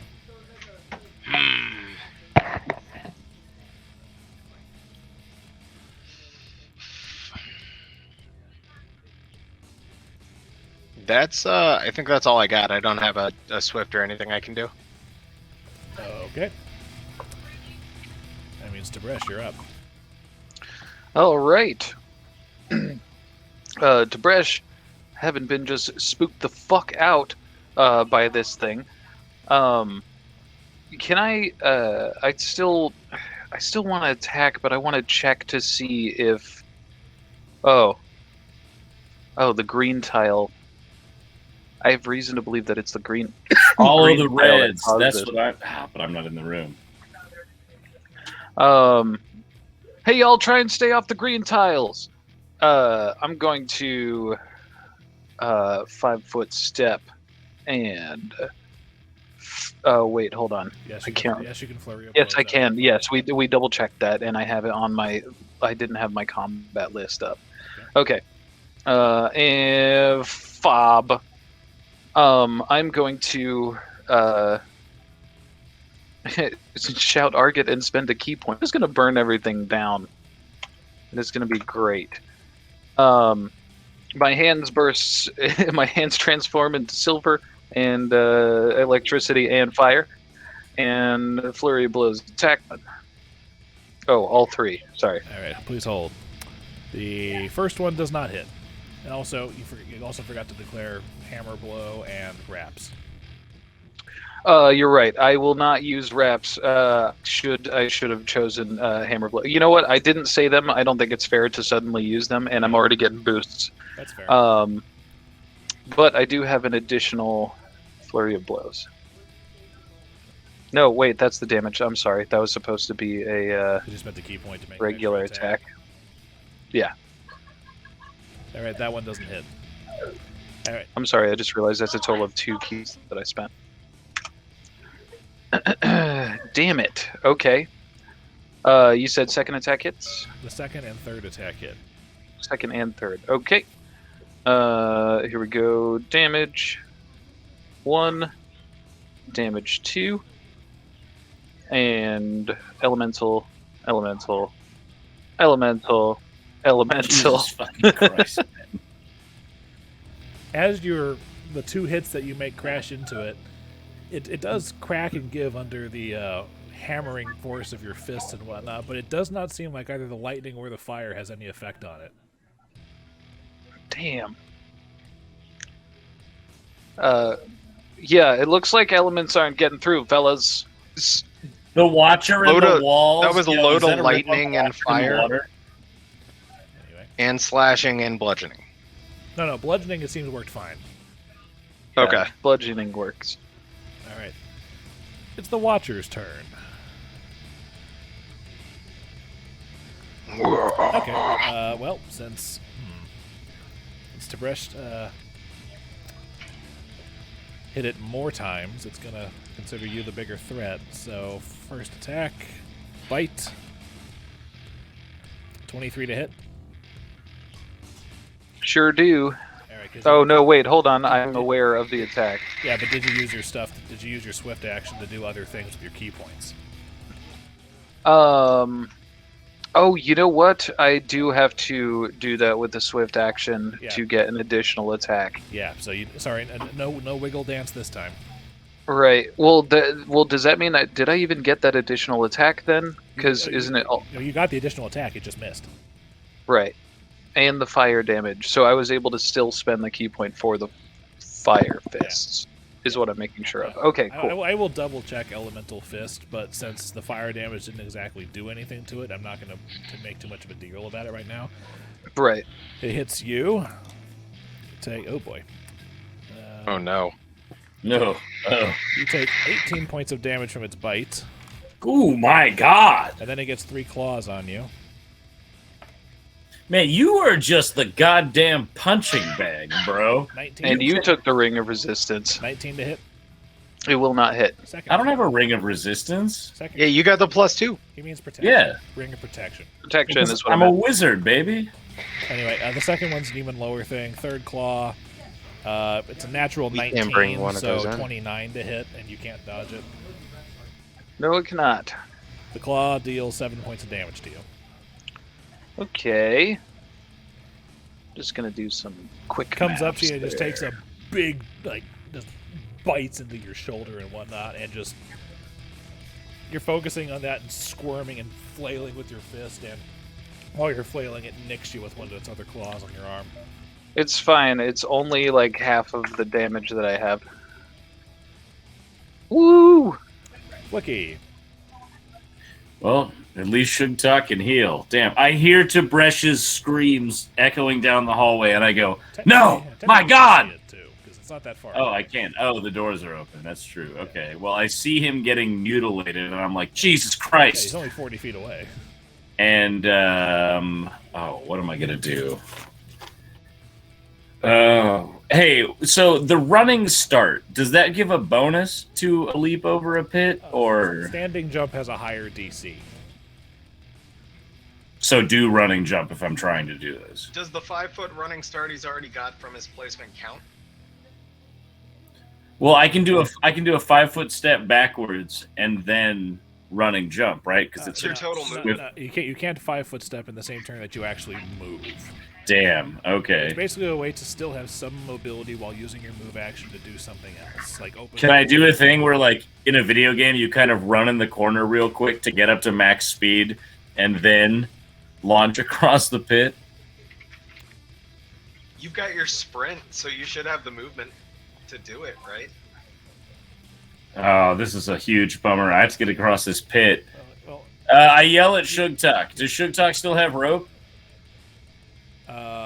No, Sugtok needs to heal Tim or Tib'resh. and also you can sidle along. You got this, buddy.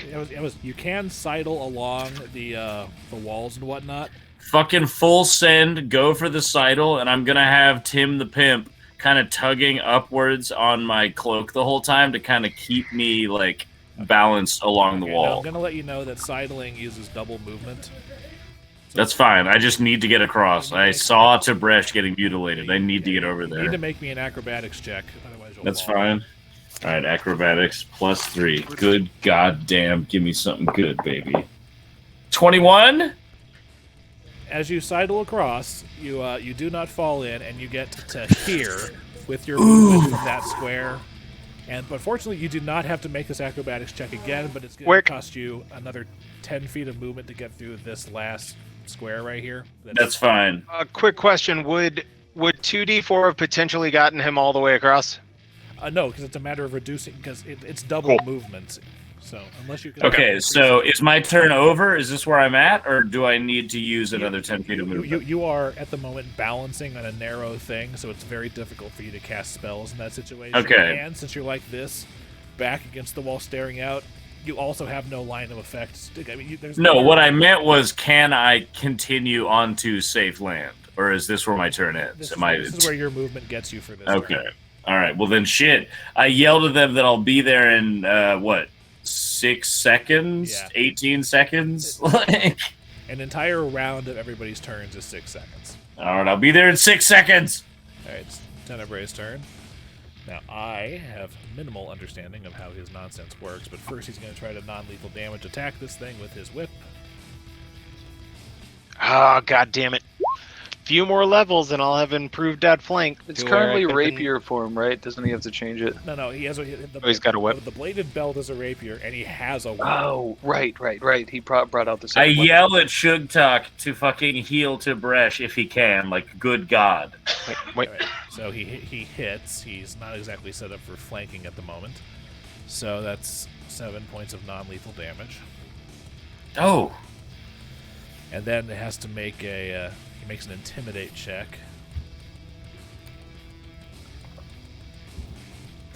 Whoa, what the fuck? Okay. That's a middle level roll for him on intimidate. Oh, yeah. Yeah, he rolled an 11 for that. He has a plus 19. Swear to me! I want to take lessons from him. Yeah, so I don't know exactly what the thing is, but I'm fairly certain 30 is high enough to affect this thing on its... Yeah, it doesn't even sense motive or anything like that. So it's demoralized or shaken or whatever the hell it is for this next turn. It might be longer, I'm not sure, but it has its -2 on things. Tenebrae's like, you set me up for some flanking on this thing? Sugtok, you're up. I'm going to reach onto my chest and grab one of my scrolls of blur that I've prepared. Okay. I'm going to 5-step up to this yellow space Okay. and cast blur on Tib'resh. There is a pillar in the way. Then I guess I'll use my move action to get... I can't fuck, the red squares are bad. No, the red squares are good. Okay, then I'm going to go up to the yellow and then over to red. Okay.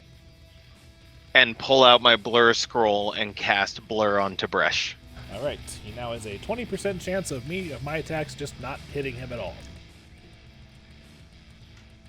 And I can't do anything else, right? It's not like a swift action to pour a potion into his mouth. Yeah, no, that's using a potion, which is at least a move action. Probably usually a standard, but that's your move and standard to move and cast. Yeah. All right, so that's all I got. All right, Tib'resh. I'll just say careful. Okay. Shoot. I don't know if... I feel like I cannot, Oh, also, Tim the Pimp moved across with me. Okay. Let's see. Sorry, I'm flipping through all of my combat notes right now. I'm trying to...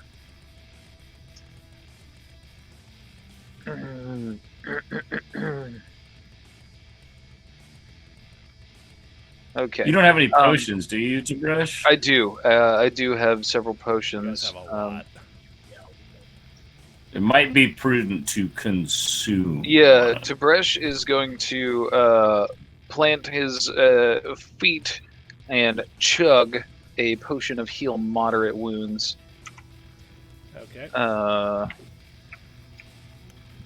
Hold on, let's see. 2d8. I got an opportunity attack for that, but I roll a 2, so I miss. Woo! Thank goodness. That's 2d8 plus 3. Ah, damn it. It's Hey, yeah, man, it's, that's it's better still- than- every it's little better bit than helps. nothing. If he crushed you for half, you can survive another half hit. Okay, what is that? 30? No, that's the opposite Hey, direction. I say Super unknowingly quick from around retcon the as he's wall. finishing that. Could I have cast blur on him and then moved down to this blue square? With the rest of your movement, yes.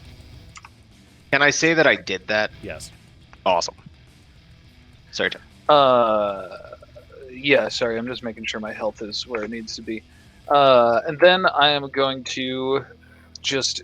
Oh, you know what? Oh, no, I can't still Stunning Fist. I can't remember what type of action that is. Or whether it's smart enough to be stunned like that. No, let me double check that for you. I mean, its name is 5 words long. It's got to be smart enough to be something. Nope. 8 One of the my words is key Watcher, points. though. He's The attentive. 6 is my Stunning Fist. You must declare that you are using the The feat 6 before is you your make your attack. stunning fist. Oh, okay. Is that the only? That's the only requirement then. You just have to say, okay, basically kind of like how you assign your wraps, you have to assign your stunning fist. Right. Speaking of which, I keep forgetting those gosh darn wraps. Tib'resh is going to slap his chest to activate the wraps and stunning fist. He yells stunning fist at the top of his lungs. Are you gonna flurry of blows? I'm gonna get your hammer blow too. Oh, I figured using the potion is swift. Is that what it is? Or Oh yeah, you took a potion. Never mind. I did That's the right. potion. That's right. Yeah. Okay. It's a move actually, because you have it on you. Right.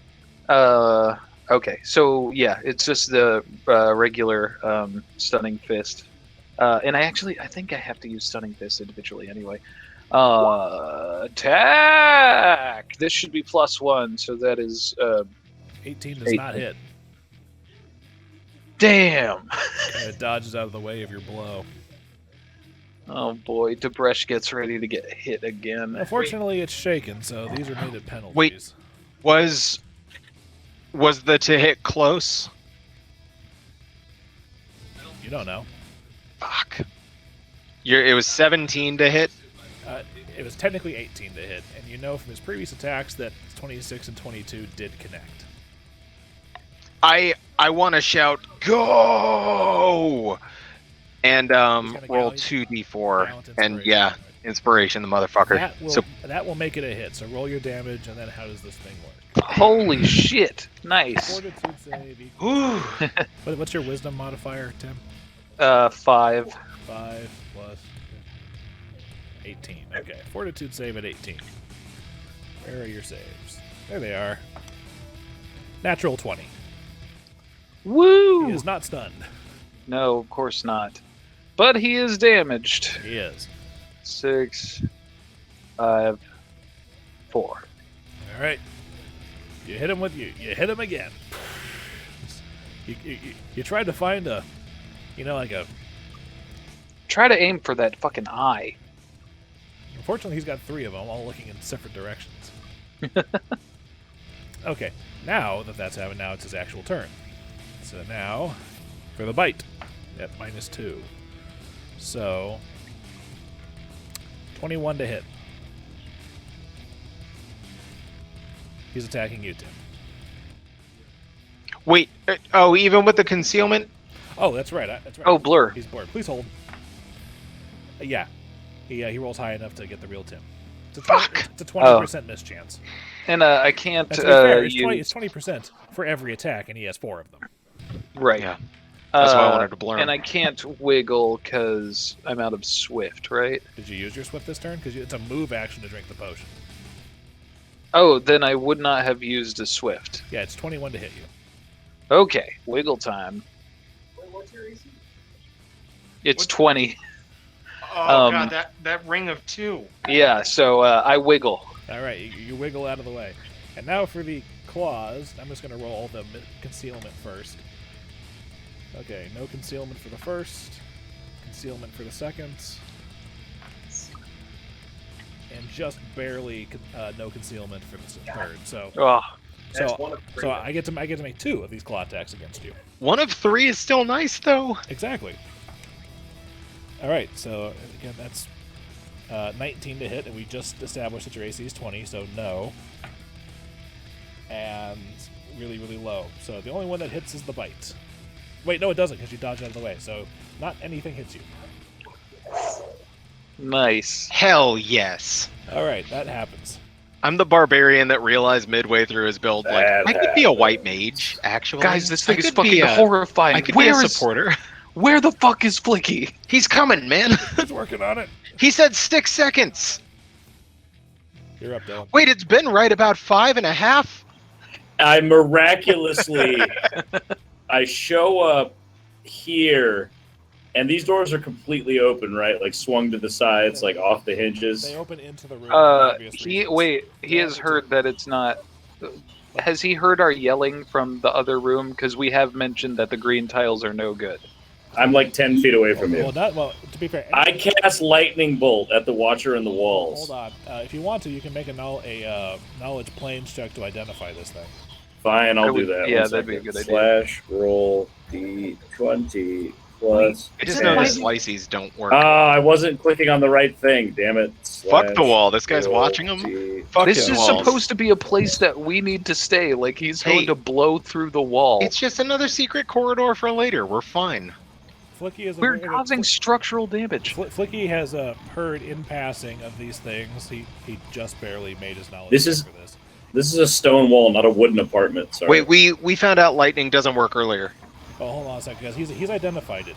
It's an outsider known as a Zorn. It is That's Star Trek. Sorry. XORN. That's dude. Where's my car? Anyway, they are Earth-based elemental types from the elemental plane of Earth. They have a tendency to feed on precious gemstones and whatnot. And he also knows that the important things are that a Zorn can pretty much swim through unworked stone as easily as you guys swim through water, which is how it emerged from the wall. He knows that it's resistant to damages that are not bludgeoning. It is immune to cold damage, fire damage, and any sort of flanking. And it is somewhat resistant to electricity damage. Fuck! So, long story short, we might be fucked. Give me a second to think while I pee.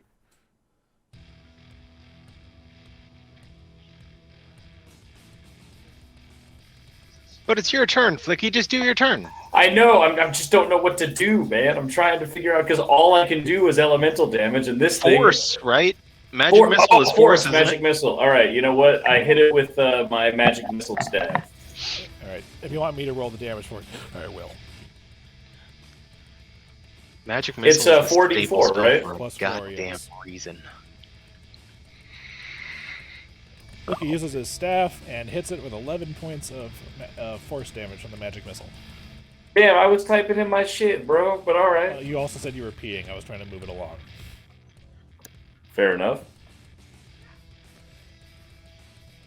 All right, so you've moved and you've cast, and is there anything... I would ask if there's anything you want the hawk to do, but I will let you know nothing he can do will damage it. Okay, cool. I do want the hawk to do something. I want the hawk to fly by and stick out feathers that look like it's flipping off the Watcher in the walls. He does a flyby and a screech over the Watcher, but since he has to use his wings to fly, he's unfortunately unable to... Well, that's not right. Man, he can't even do like a dive thing where he like fucking is like pew. But whatever, I get it. It's cool. Whoa, he's huge now. Jesus. That was an accident. Okay. Anyway. And his flyby gets him over here. Sick. Tenebrae. It's like, I said flanking would be nice, oh well. So he moves over here and he tries the whip again.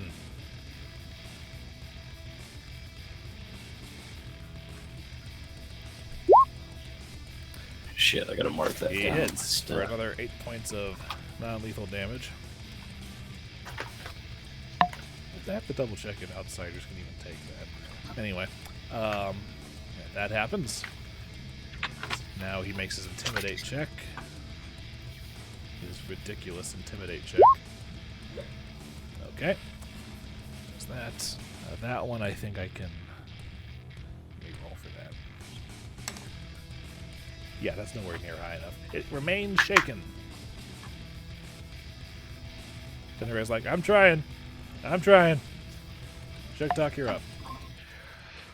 I'm gonna rear back my Falchion charging attack at him. All right, so you move up here, and you get a +2 on the attack roll for this. All right, so it's this. And your AC is -2 for the until the beginning of your next turn. Yeah, so it's this just +2 to hit. So 22 to hit. 22 hits. Is it +2 to damage? No, it's just the attack roll. So 13 to damage. All right. Seems to shake off a little bit of your falchion attack, but it does take it. Kind of reels back. And Tib'resh, you're up.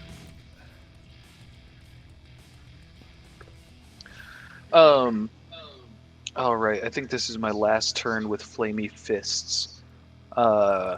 So Tib'resh screams at the top of his lungs, slapping his chest, trying to look as impressive as possible as he unleashes his fury after being hurt so badly earlier, and does a flurry of blows. The second attack is going to be a hammer blow, and all of these will function with +1 on the attack. No, you can only use it on one of the attacks. Oh, sorry. You're right. I'll do it for the hammer blow attack on the second roll. Okay. 1, 2, 3. Miss, hit, miss. So the hammer blow hits. Hammer blow hits, which now has my bonus damage. Good luck tonight. Hammer blow damage 13. Shock. Oops, that's not. Sorry, ignored that 7. I was. 2. Oh yeah, those don't matter because it's immune to that type. Well, it has resistance, so the first one is going to be the shock damage, then the fire damage. Yeah, Flickie knows that it knocks off the first 10 points of any lightning damage it takes. Oh, forget about it. That's why I wasn't worried. Okay. Its turn. I believe the fire fades from my fists. I believe Sugtok just managed to really irritate this thing. I mean, you've been hitting on it, but suddenly this thing comes charging out, loud, noisy, and just from coming in from downtown. Come at me, bitch. All right. So I'm a temporary -2 to AC until the next turn. So does a 20 hit you? No, 21. Mother. God. That ring, man. No, that ring fucking saved me. It's not the ring, it's the fucking shaken effect. So it goes to bite you, and you get your buckler in the way. And now, claws. No. Chew on that, you Botch. freaky thing. And natural 20, so rolling to confirm. Cock. 27 to confirm. Yeah, that's gonna. Oh no! Oh no! But I blocked his bite, and then avoided his first 2 claws. You take 12 points of damage as the claw kind of gets you through it's like just under and where the breastplate covers and into the soft part of your belly.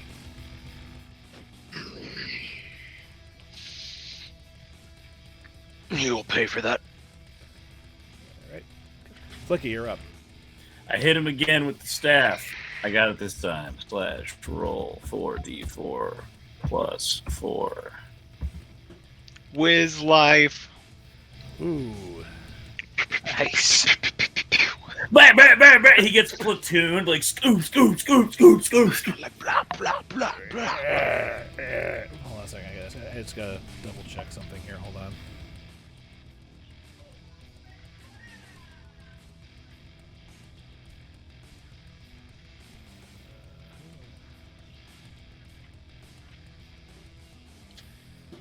So that bumps me down to 6.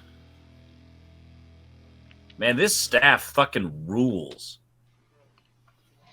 And you recharge it by what? Feeding it a spell at bedtime? Right, Pretty much. No, a spell slot. When he prepares his spells, instead of preparing a spell in a spell slot, he sacrifices the spell slot to restore it. Okay, so he can't use it at the end of the day. He's got to use it at the beginning of the day. So pretty much every But it's time a we take powerful like, ass staff. yeah, every time we take a couple days to do stuff, I take some days to recharge some hits on my staff because this thing fucks and it looks Like- cool. So Yeah, like if we're about to go have 2 days off and we just got walloped, like I'm gonna use every cure spell I've got.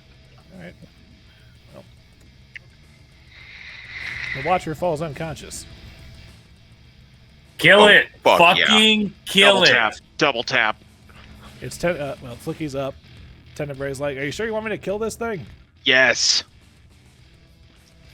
No, fuck it. He's not here. I'm not going to let him get the killing blow. I'm going to let Sugtok take his turn. I am. Tenebrae says, I'm the one who just put it to sleep. Haven't we talked about killing things? Yeah, and that we should always do it because it keeps biting us in the ass. DM Fiat, the guy who's absent tonight, doesn't get a killing blow. This is a coup de grace, so I want to step over it. Okay. And you said this is a 3-armed creature with like an eyeball in the middle? It's got 3 arms and 3 eyes. Like basically, let me show you the picture again. its mouth is kind of like in the top of its bulbous body, and it's got 3 arms around the mouth, and then it's got 3 eyes. It got an eye in between each arm.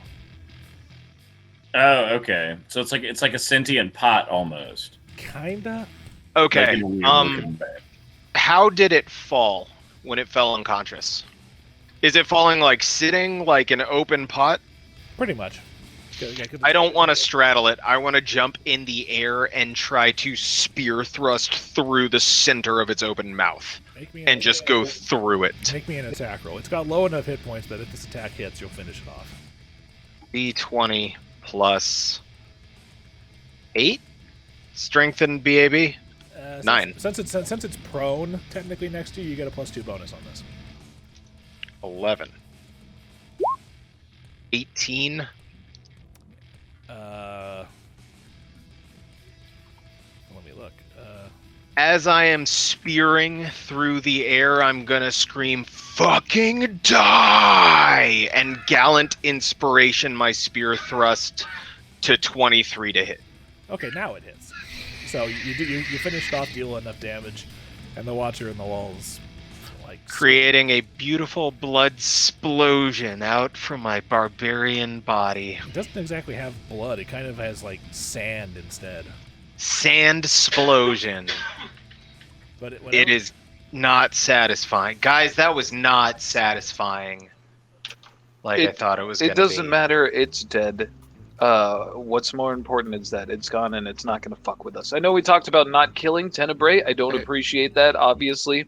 When something is evil and bent on destroying us, it's killable. That's within my code. Don't make fun of me for that, okay? Flickie is aware from his identification that Zorns are not evil. They're fully neutral. Well, He wasn't fucking they were neutral intent to on me. consuming us. I mean, just because he's neutral doesn't mean he can't be bound to do a job. Oh, well, let's keep an eye out for anything else. Let's do another sweep of this room. Can I also search Let's the corpse stay that on the I'm red standing tile. in for anything useful? Well, the Zorn kind of, as an outsider, slowly discorporates as it dies, so it doesn't really have any. Nice. But there are, again, those 2 skeletons in the middle of this room. I am dancing Right. on his corpse as it dissipates around me. All right, you guys, Can I get the hawk to check them out so it won't activate any floor plates? I was gonna do some perception checking around the room just to see if there were any. So, okay, did the first tile move, or was it just the fact that I entered the room? Did I feel movement when I stepped in on the first green tile? No. You went from red to green, and that's when the No, I monster- felt no Oh. movement. Okay, I'm just gonna look on. around. Before you go anywhere, bud, let me use my wand on you real quick. I'm going to do a quick... That's going to put me down at 1 charge. Oh, what the fuck? Okay. As Tib'resh looks around this room, well, he gets 8 points of healing. Thank you very much, friend. He does notice that there appears to be what seem like hinges along the side of all the yellow tiles. Oh, don't step on them! Those are trap doors! Yeah, not in like the pressure plate variety, of the fact that you could like flip them up and see what's underneath. Oh, okay. Does anything seem off about these green ones? No, the yellow ones are the only thing that seem to have any sort of latch to them. The rest of them seem just like they're painted sections of the floor. Alright. Okay, guys, yellow tiles are unsafe. I'm going to. Wait, hold on. You said one of the bodies was on a yellow tile here. Yeah. Okay. Right. So, sorry. Can I tell which side the hinge is on? Like, it varies depending on the tile. Okay. All right. Well, it seems like you could flip the tile up like a trapdoor. Yeah, that's what I was thinking. Okay. That seems like a bad idea too, though. I'm going to inspect the bodies without touching them directly. I'm going to look at both bodies here. The bodies have been dead for obviously decades. There's not the lingering threat of an angry Zorn in the room. They're the source of a horrible stench in here. But they are dressed in somewhat nice clothing. Tenebrae / Icar would identify them as like minor nobles as far as like their level of dress. But they are also each wearing several signet rings, bracelets, and necklaces of various shiny materials.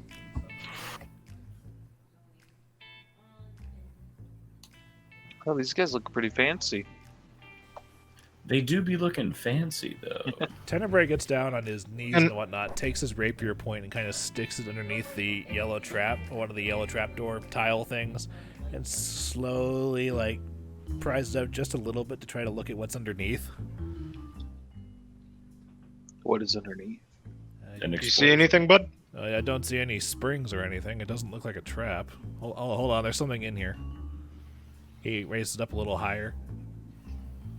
It's shiny. Oh shit, there's gold under here. Oh. Wait, is it a gemstone? He flips up and it looks like he opens it enough to actually like see with it, and it appears that it's a trapdoor over some sort of secret compartment, and it appears to have a handful of gold coins and a statuette about the size of maybe, someone's palm. Just an art piece. He's like, And he doesn't detect any traps thereabouts? No. And anything about the statuette specifically? I don't detect cursed things or whatnot. All right, well, Or magical things.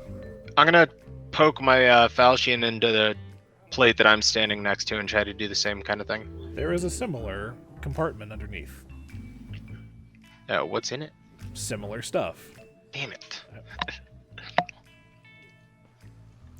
Well, we got a small treasury room. I mean, in the interest of... Did we order food? Oh, yes, they did. Okay. We might as well have busted these all open, right? I will just let you know that underneath each of the yellow tiles is a small little compartment, and collectively from all those tiles you find assorted valuables that come to a total of 2,100 gold pieces in value. Very nice. Nice. Well, we can... yeah. I'll add it to the loot. And the jewelry off of the two dead guys comes to another assorted valuable of 1,200 more gold pieces value. Damn, 33, huh? Nice. And then 1,200 GP of jewelry. Yeah. Hey, I'll be right back. Okay. Food. Mute yourself? Oh, right. He did. It's, no, we got some kind of, food. Sorry, what is it? Instacart. Oh, okay. Do we want to take the break now, or are you guys eating now, or what's up? I was operating under the assumption that our pee breaker for this fight was the break. Oh, then never mind. Then let's keep going. Yeah, it was just... Well, if that's the case, Well, I got I to guess it's good. microwave me a sandwich. Okay. It looks like he's getting back on. All right, I'm going to set up my sandwich to microwave, but I'm still here. Okay. All right, so we found some gold. You found some sweat. No, Lauren's standing there. So what I miss? Nothing. Dillon was just going like, she was like, oh, I guess they got some stuff. Basically nothing, noteworthy happened. It was just gold. We didn't notice anything that like stood out from the Hell's Coda at all. Like I'm trying to look for those specific gemstones. Okay, no, you did not see anything. Okay. That was rough, you guys. Tib'resh is actually going to drink another potion of healing real quick. I just have a regular light wounds potion. There's no way for me to recharge this wand after I've used it. No, the only thing you can recharge are staffs or staves. Okay. That's why they're special. A fully charged wand comes with 50 charges usually to compensate for that. I'm gonna go ahead and burn one of my cure light wounds on myself then. Nice. Wow, that was a bummer. 49. 52. You're almost back to full with that. How you feeling, Tib'resh? Oh, I'm doing okay. This potion kind of sucked though. Quantifiably, how many points of ouch are you feeling? I believe it's. Whoops! Hold on, that is super wrong. Hold on. Yeah, that 13 fucking did 8 it for me. points. I'm fine for now. Yeah, rub some dirt on it. That was not cool. Hey, That thing was not. I don't like it. didn't Ghost we last say that the entrance to the vault was hidden in one of these pillars? She said it was. She said it was in the warehouse down below. Yeah. But then when we asked about the route, didn't she say it was stashed, like the secret is in one of the pillars? Yeah, entrance within a warehouse and a pillar in the warehouse. Damn it. Okay. All right. All right. Well, I guess. Shall we We should head down? We didn't notice anything else in this room. Nothing worth noting. Okay. Tib'resh, hesitantly and slowly pushes open the doors in front of him and puts up his fists. Blur is probably not good anymore, right? Blur probably has faded away. Yeah. It's 4 minutes. Yeah. At this point, it would dissipate. But hey, it did its fucking job. There's a small, wide hallway. I'll prep more of those. That opens up to to your left is a small door, and to your right, around a brief corner, is another set of double doors. Left first. Yeah, we'll try the left side. You want me to get it? Yeah, but we should probably make sure our friends are with us. Hey guys. Guys, Is you coming? Yeah. I can't move, Flickie.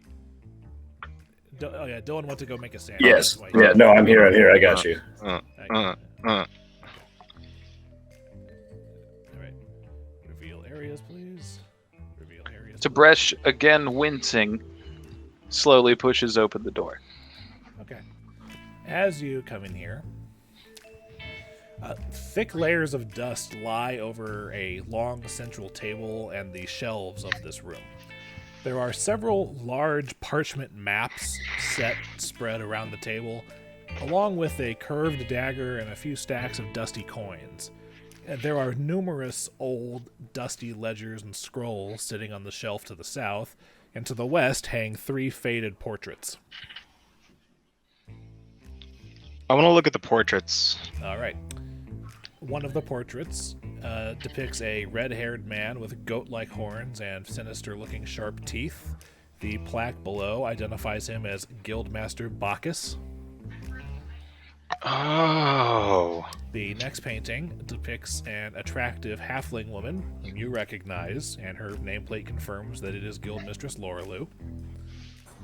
Can I run a knowledge check on these fucking paintings to see if I know anything about these guys? Yeah, momentarily. And the third painting depicts a young, stern-looking Tian woman with a narrow face and like a short bob haircut, identified as Guildmistress Hey Fen. And I will write out these names for your respective note-takings. Hey, Fen. Yeah.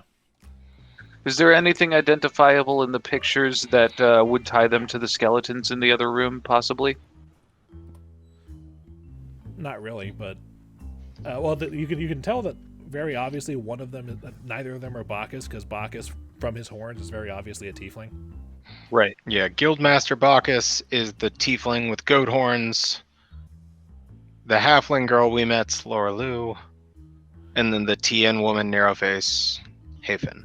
Yep.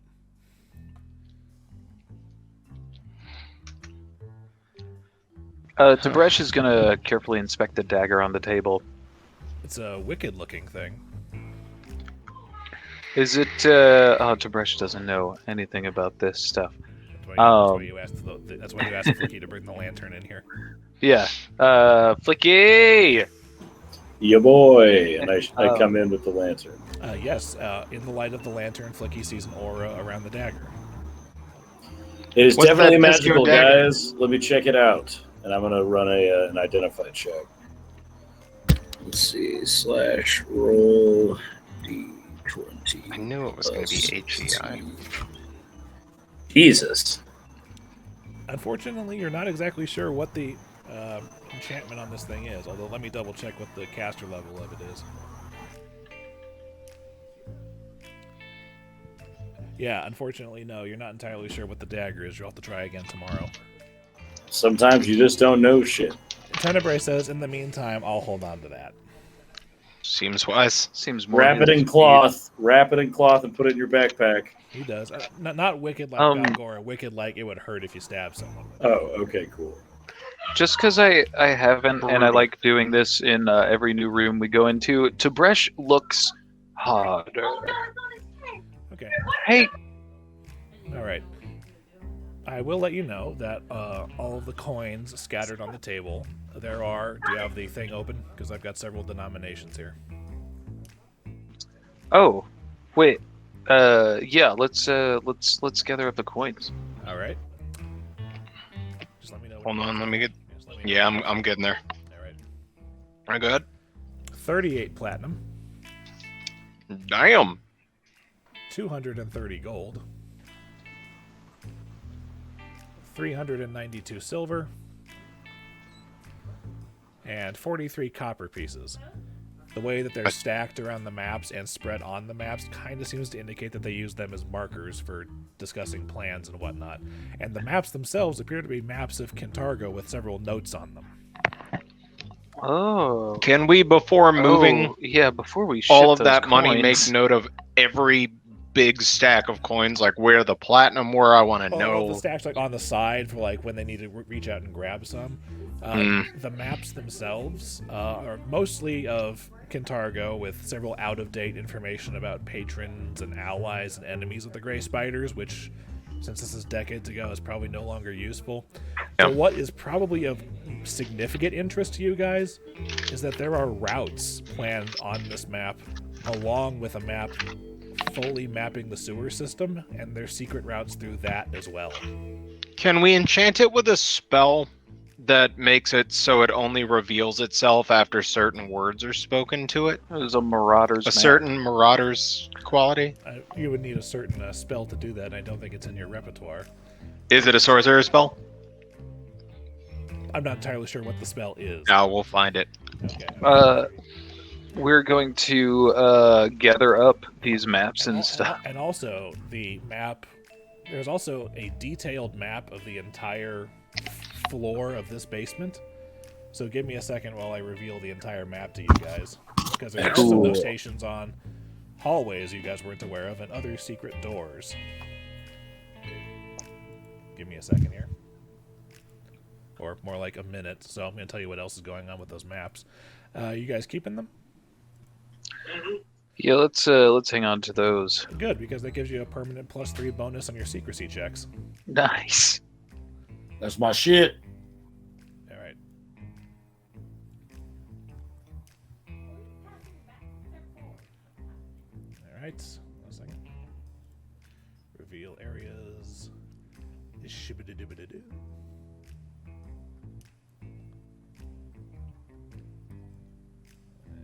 And shananananana.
Okay, I think I've revealed everything. It seems like a lot of secret doors.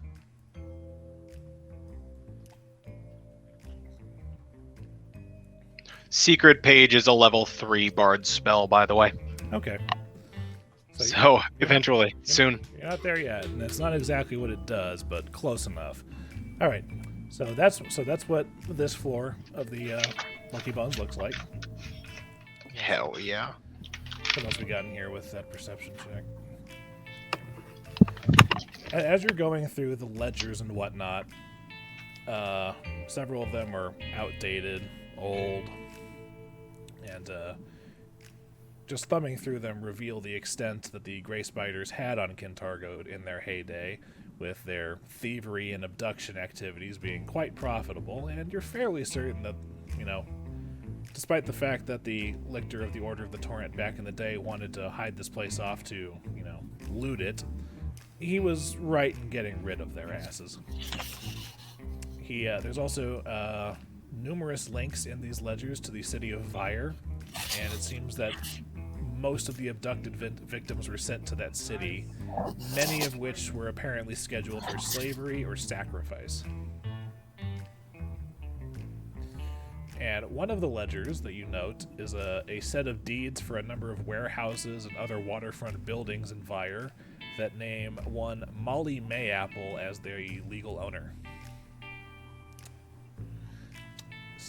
Notes with the ledgers indicate that the deeds were stolen from Miss Mayapple several decades ago, and that the Grey Spiders intended to use them to blackmail her, but the dates of all of these things seem to be towards the end of all the ledger notes, which leads you to believe that the Hell Night Raid cut any of these plans short. And thumbing through this ledger, a slip of paper falls out, and picking it up, it's another copy of Hell's Coda, and the Moonstone, Ruby Bright, Open Turquoise, Malachite line is circled.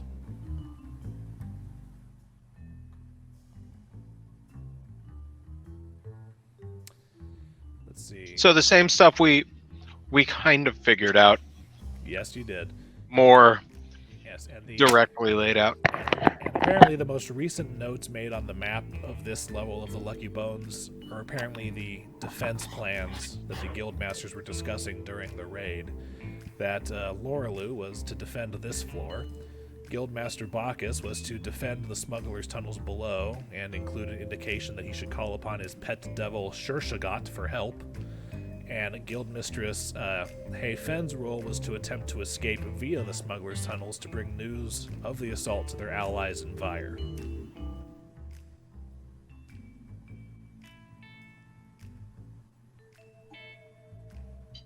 So the gal we met on this floor's job was this floor. You guys think we're gonna meet the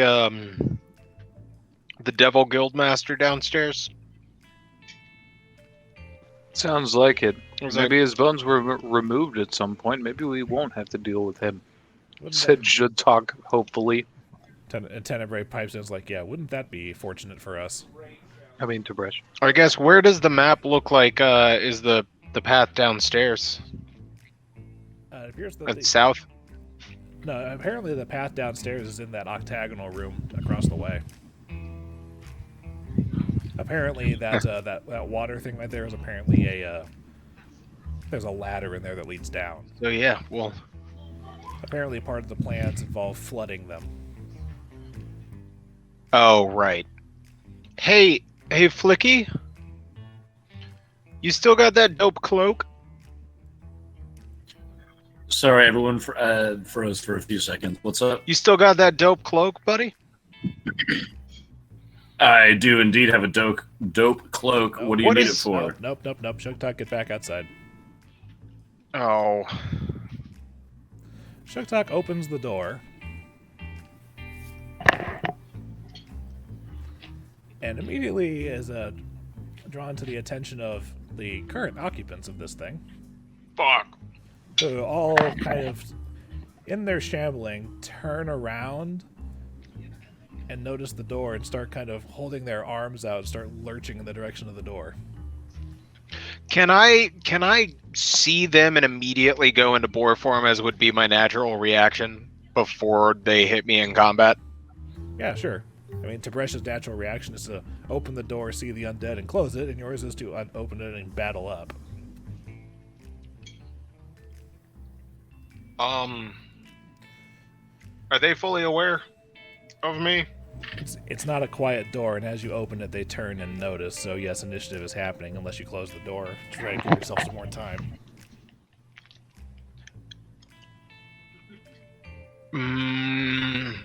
Yeah, I'm gonna slam the door and step back and go, found the zombies. I see you're using the classic Tib'resh method.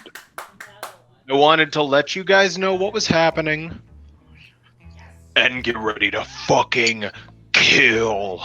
And you also noticed that from your peek inside, you saw there was some sort of like carved metal cap over what was supposed to be the ladder heading down.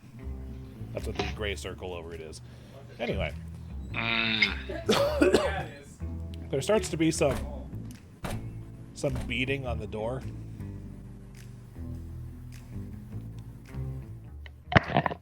Hey, Flickie, What's up?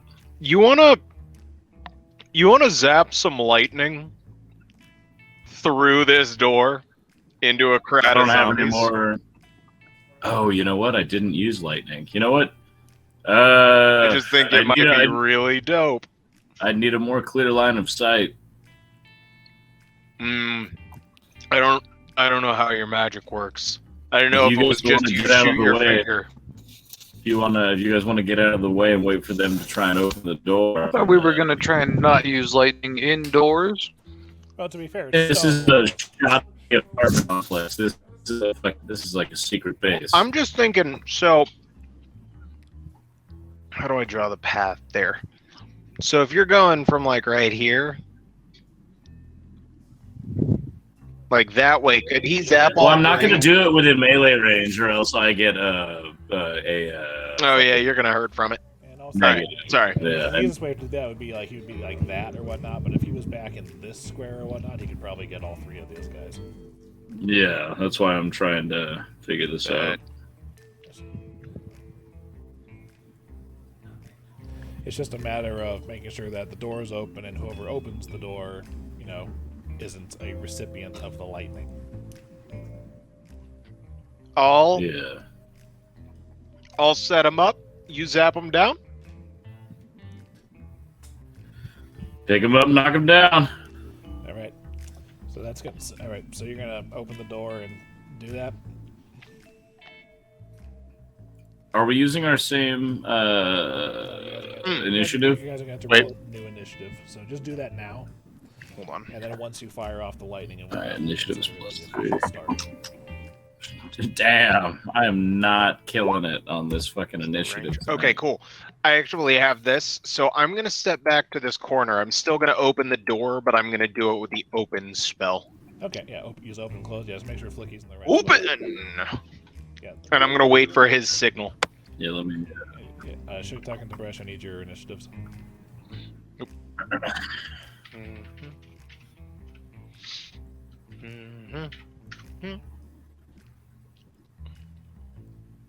Oof. Oh boy. Feeling pretty slow this round, fellas. All right. So you're gonna use open close, and Flickie's gonna launch off a lightning bolt. Yeah. All right, that's gonna happen. So you open the Wombo door. combo, baby. You open the door, and you see 3 ghasts, which means I need several reflex saves. Where are your saves? There they are. What's your third level DC? Dillon? Sorry, I think it's like 8. Sorry. Third level DC. Fuck, that's on here somewhere. 10 plus your intelligence modifier plus the level of the spell. 10 plus intelligence plus 18. All right, so first one. That's delicious. First one makes a save, so he takes half damage. Second one does not make his save. Third one rolls a 2. So the first one's taking half damage. So I Kamehameha these hoes. 66 is what happens. Yeah, it's 60. It's 66 lightning damage. 6d6. Is that? I don't get any bonuses. 6d6. Yes, it's 66. 66. Yeah. No, I know. Oh, sorry. I thought I was typing it in, but I was not. I was thinking Roll. 66. That's why my eyes did what they did. Well, it happens at higher levels. All right, 15, and the one in front takes half of that. So what? 7. Yeah.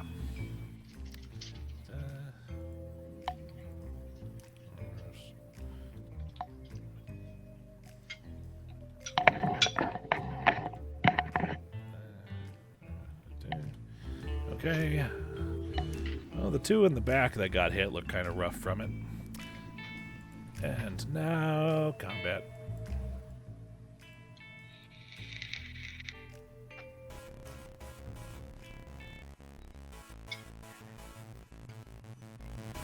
All right. So it's the gas's turn. This one's gonna shamble out. Oh, by the way, they look kind of like this.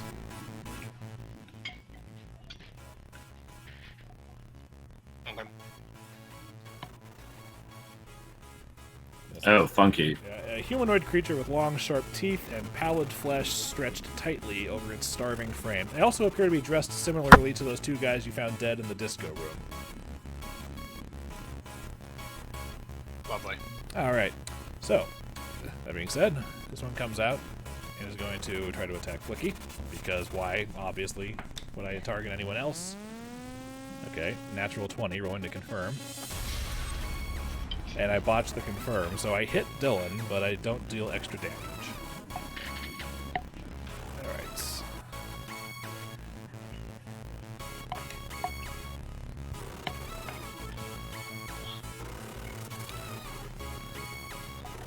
Right. And then his 2 claw. He 5 still. And both of his claws miss. So, Dillon, you take 10 points of damage, and I need 2 consecutive fortitude saves. 2 consecutive fort saves. Fort is +4. Oh, yikes. Okay. First one is 17. Okay.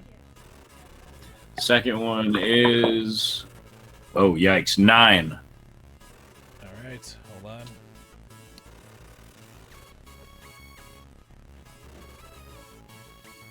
Alright, and also, everybody except Tenebrae, I need a fort save now that it's this close to you. And I just need to double check something. 22.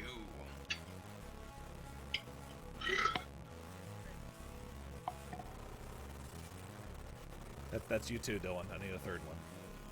Oh, sorry. Sometimes everyone freezes, so I wait for a minute. What do I need? Fort save again. Jesus Christ. Okay. Yeah. Ooh, that one's good. 22. Okay, good. So, if I remember this correctly while I look.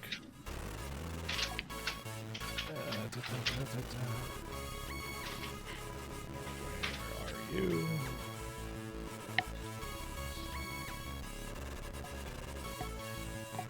Creatures that successfully save cannot be affected by its stench for 24 hours. Okay. There's that. And now for the other thing I was looking for.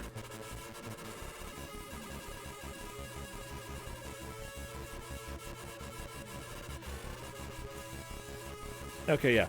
So the fort save of 9 that Flickie got, his body goes rigid, like completely and utterly stiff. Flickie. He is fully torqued right now. Flickie is paralyzed. I'm fully torqued. You cannot move, speak, or take physical actions. You are rooted to the spot, frozen and helpless. And unlike other effects, you may not attempt a new save each round to end it.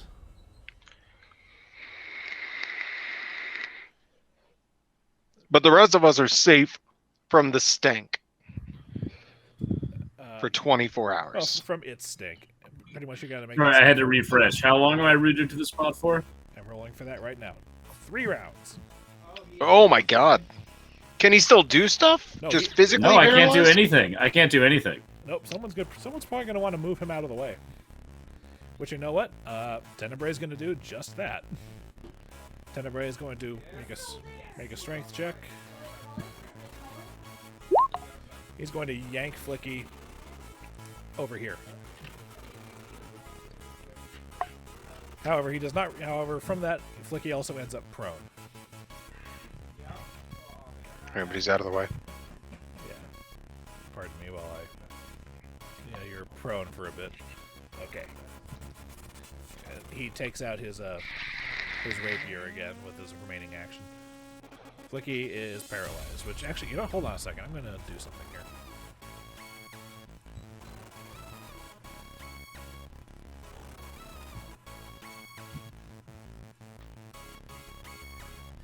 Oh. Okay, I have the Flickie's turn and paralysis 3. Okay, Sugtok, you're up.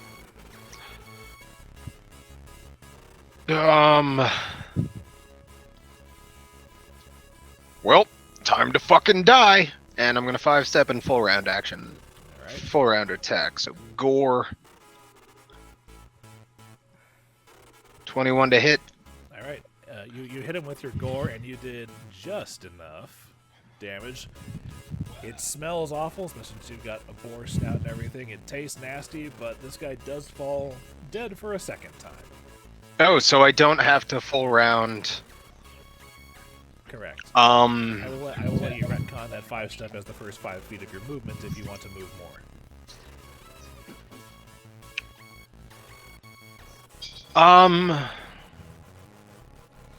I'm gonna.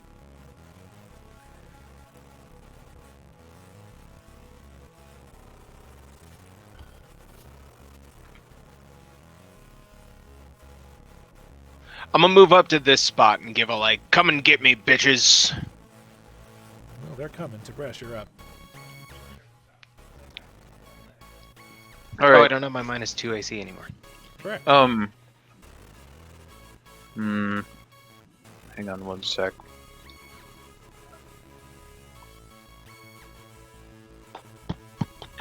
Alright. Tib'resh is going to get up in here. Sorry, I clicked the wrong thing. There we go. And This gas that's in punching range does not look very good. in terms of its put togetherness. In terms of the massive like lightning burn through it and the guy behind Oh, it. right. I forgot about that. I'm lightning.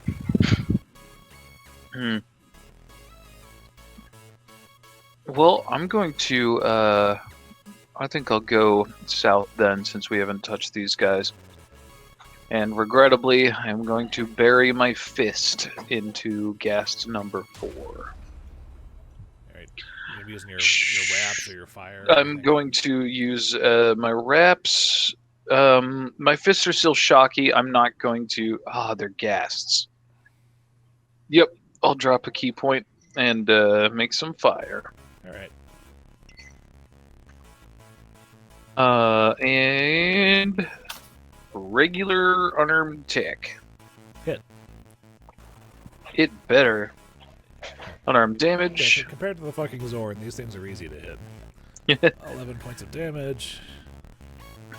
And then 6 points of elemental damage. Mm-hmm. I will let you describe how you decide to one-shot this thing. A giant, flaming, shocking fist goes directly through the head of the ghast. And it Tib'resh gets a little grossed out and shakes off his solid It's- silver It's fists. kind of like an overripe watermelon when you punch it, except it smells infinitely worse. Speaking of, I need you to make me another fortitude save. Fuck, I forgot about that. Okay. And another.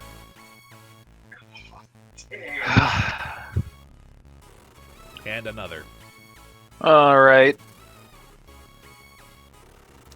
Okay. You are within 10 feet of Ghast 4, 5, and 2, and you have saved against all of their odorous auras.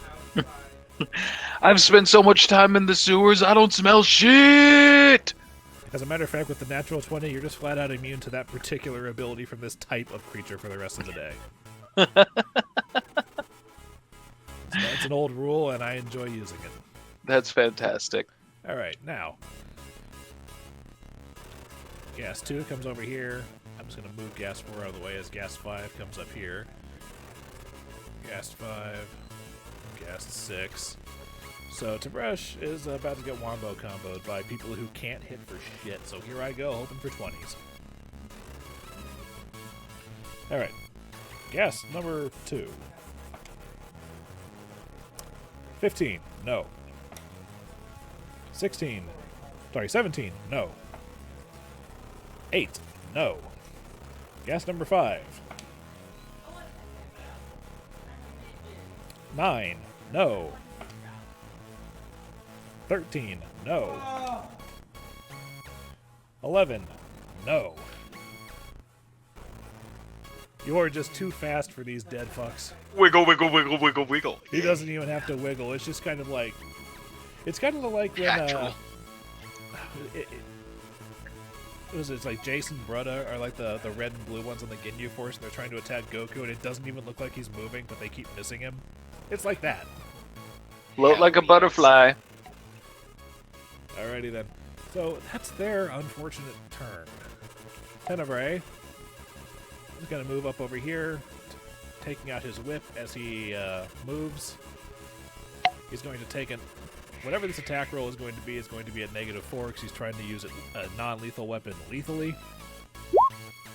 He does not hit. Flickie is paralyzed, so I will drop the paralysis to 2. Sugtok, it's your turn. Sorry, Dillon. What are you gonna do? I'm gonna go at this one with a full round attack. Alright. Miss. Nice. I heard that. I don't know who that was, but I heard that. 13, 11, 13. Whoever that just was, my brother compliments you. Alright. It sounds like it was Adam.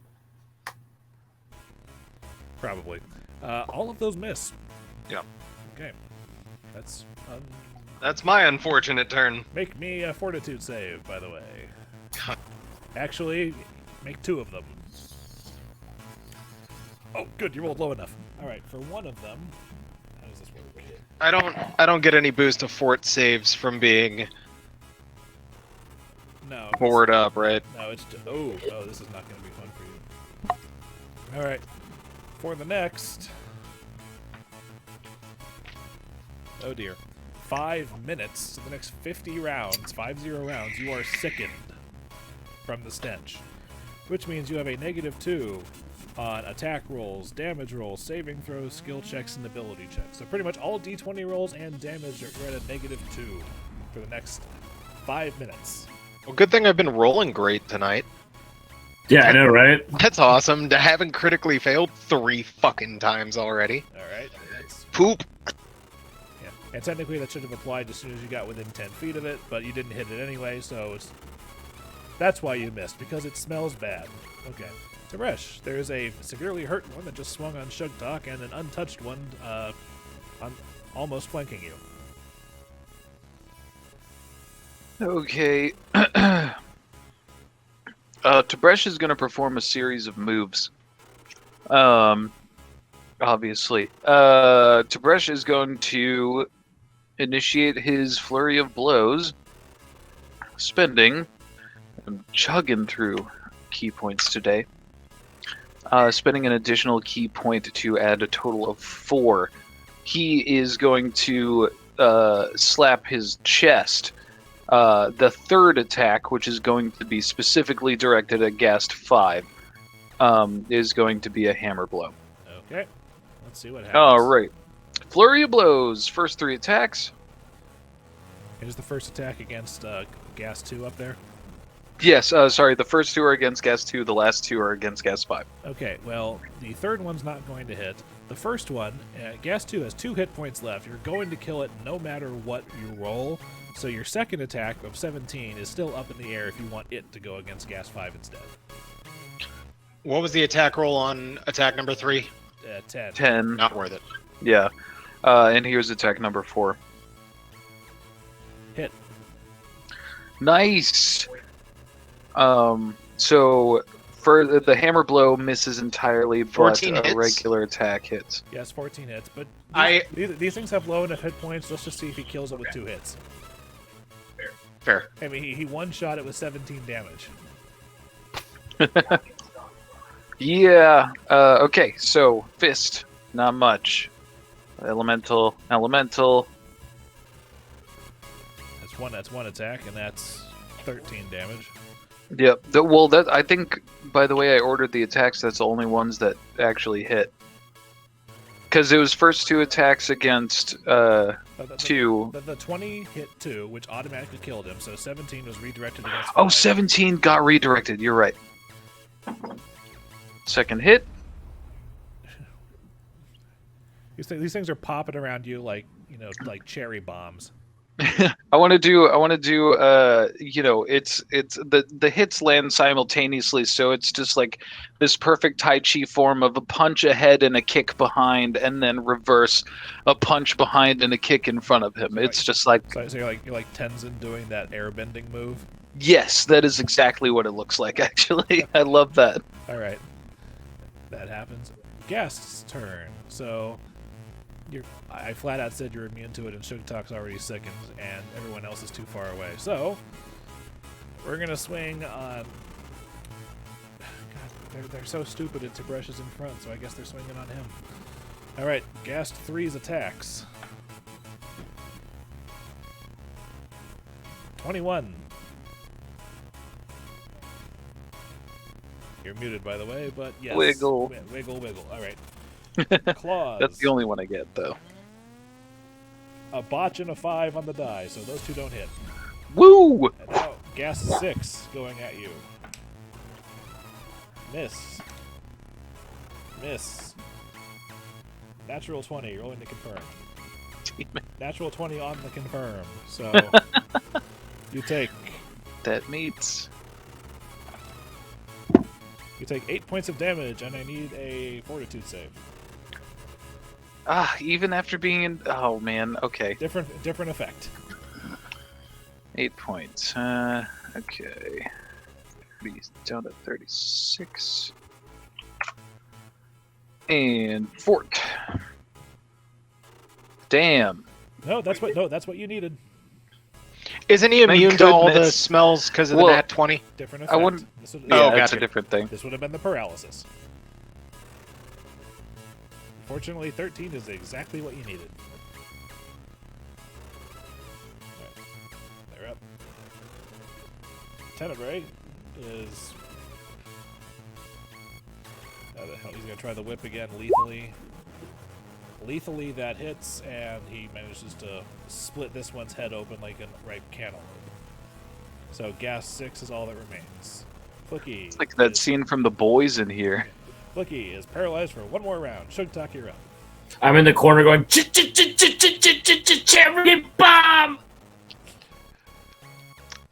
I'm gonna put my hand on Tibresh's shoulder and relay that exact message with a cure light wounds of cherry bomb and heal 10 points of damage. Wow. With a soft shoulder Hello, squeeze. Dad! Hello, Mom! That song sounds like it might catch on. Yeah, you may not know about this, but your kids are gonna love it. Maybe you're not ready for that yet. It's New Realm.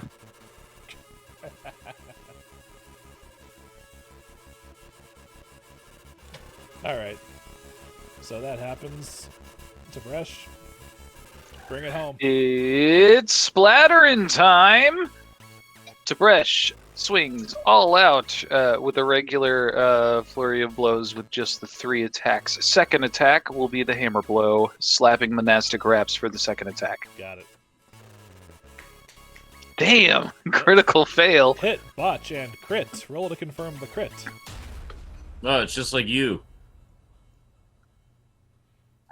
Nah. You confirm the crit. Oh yeah, right. That means it's very low threshold. Yeah. All right. I'm fairly certain you're going to finish this thing off, but just roll me the damage anyway. Kaboom! Kaboom! Kaboom! Kaboom! Kaboom! Kaboom, What is that? kaboom. Why do I know that? Sploosh. Oh, Wind Waker. Yeah. Oh, Yeah. Sploosh! Sploosh. Your God. strength is only +3? yes. Huh? Sorry? His strength is only +3. Yes, that is correct. He's primarily a wisdom dex-based class. Yeah. But that is the ghasts. Who- As I remember, he killed all of them. Most of them. Tenebrae got one of them. Okay, yeah, Tenebrae snapped one with a whip, but Tib'resh single-handedly mauled the rest of the room down. You, by the way, for the next 5 minutes, are like, I am going to drop to my knees, like, kind of, but I'm gonna try to make it seem like I'm doing a bow down to your greatness, to Tib'resh for the slaughter that he just Roll me a bluff check. laid out. Roll me a bluff check. 23. Roll me a sense motive check. We're not worthy. You're so great, and I'm sincere in my greatness, but I'm also very sick. I know appreciate. Yeah, you know he's covering it up, but you're also very conscious of where your shoes are. I appreciate it. Take a step back. All right, I'm fine, man. And now that there's not 6 ghasts distracting you from the contents of this room, Flickie, you're up again, by the way. Inside this room, an intense battle occurred here, as indicated by gouges and old bloodstains on the walls and floor, scorched patches from old fire, and one patch from a very new lightning bolt. And the moldering skeletons of several men and women sprawled on the floor in here, apart from the ghasts, by the way. The middle of the room features a 10-foot diameter iron capstone over what appears to be a well, next to which stands a winch made of wood and rusted iron. There's a large carving of a strange, tall, lanky figure adorning the capstone, and the man's 4 eyes appear to be softly glowing gemstones.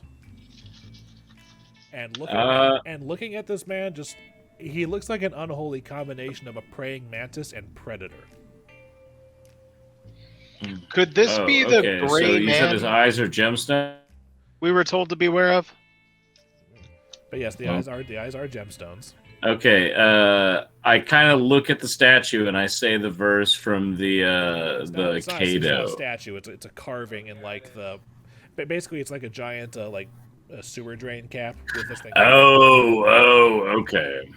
All right, never mind. What was the line that was circled in the one we picked up? Because I think Flickie's spot on.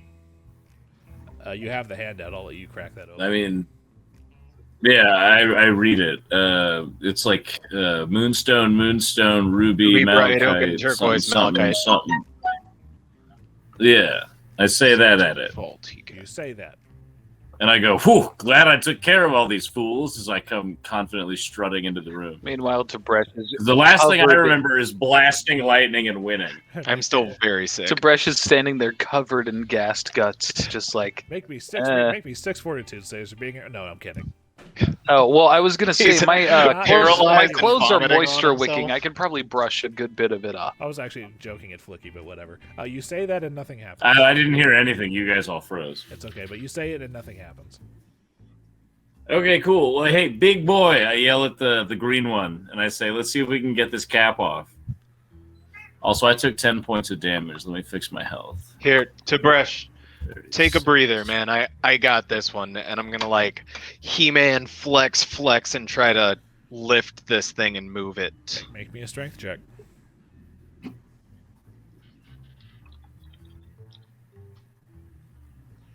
Wait, who did I ask? Did I say Sugtok or Tib'resh? I don't remember. You asked me, but You asked him, but I Shattersong told him to sit down because I'm stronger. Oh, okay. I like. It keeps freezing anyways. Sorry, my brain's. It's okay. Yeah. We're getting close to the end of tonight anyway. But you go it and it doesn't budge. I said move.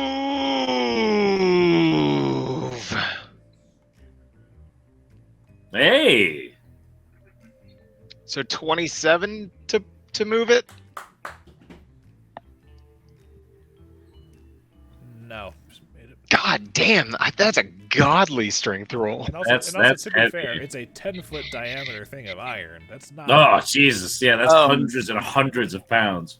Guys, fellas, remember we're clearing out a place to stay. You know, we can always roll through and check this out. You It's guys probably a shortcut to the sewers or something. you want to rest for the night? Tenebrae is going to come in here and inspect the cap. That's what we should have been doing, looking around this dang room. Yep. Whoops.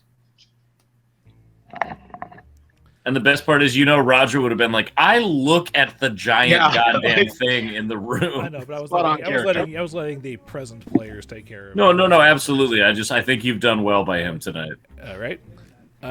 Tib'resh notices that the 4 gemstones are set in what appears to be like separate little bezels that are separate from the rest of the iron, almost like buttons.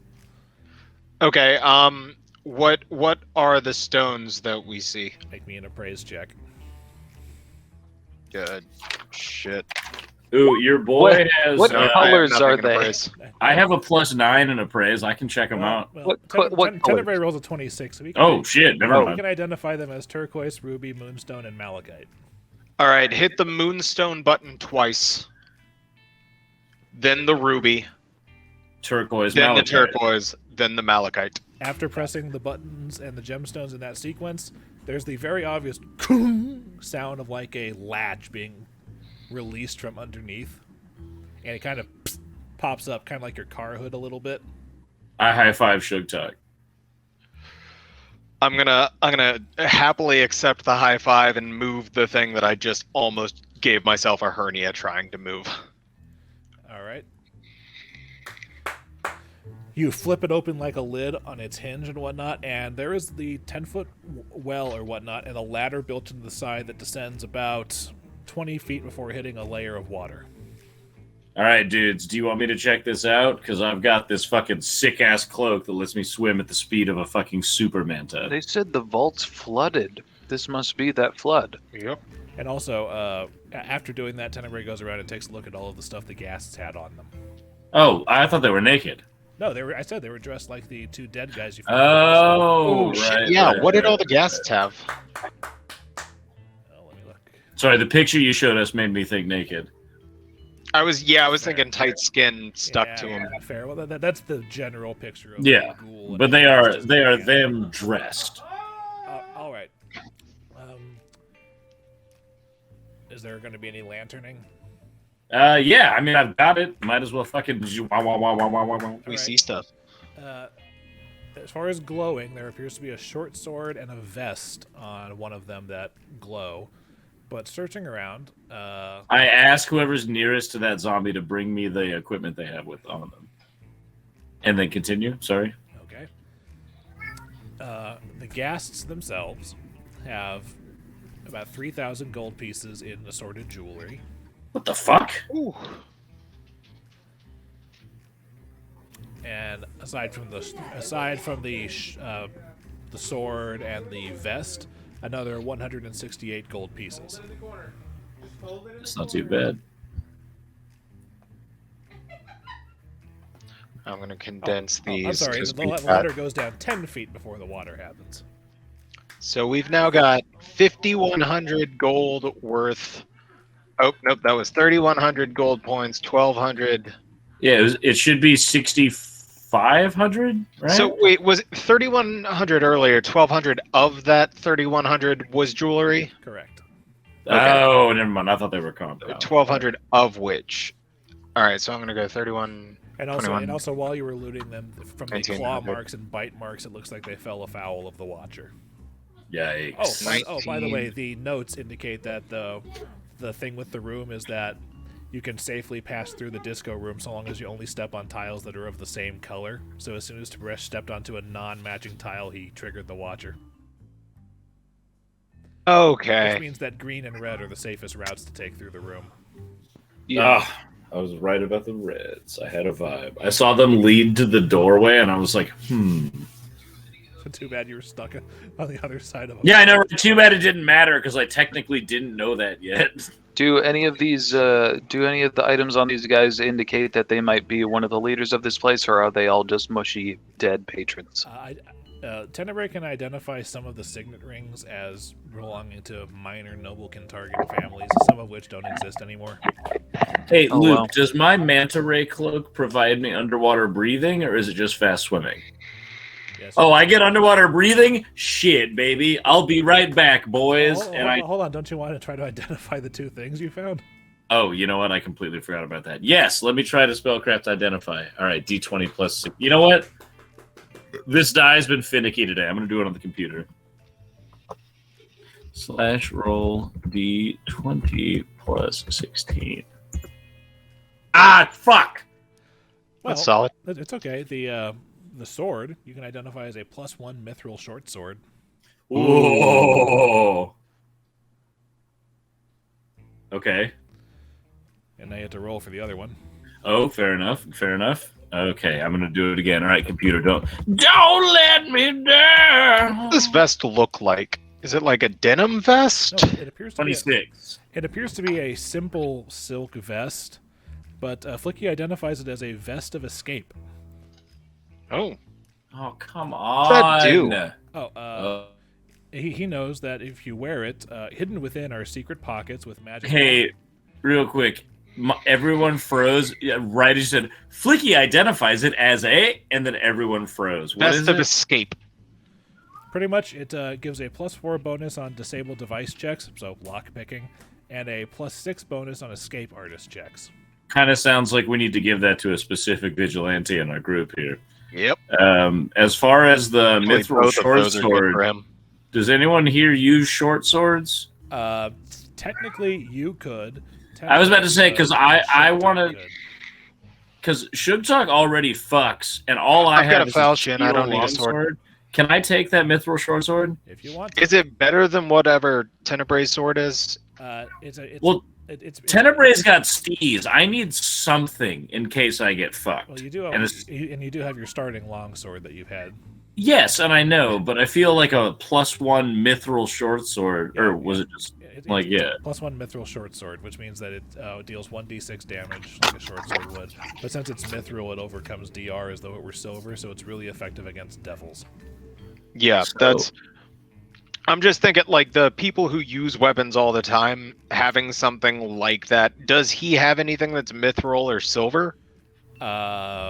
He has I believe that Tenebrae has that silver dagger.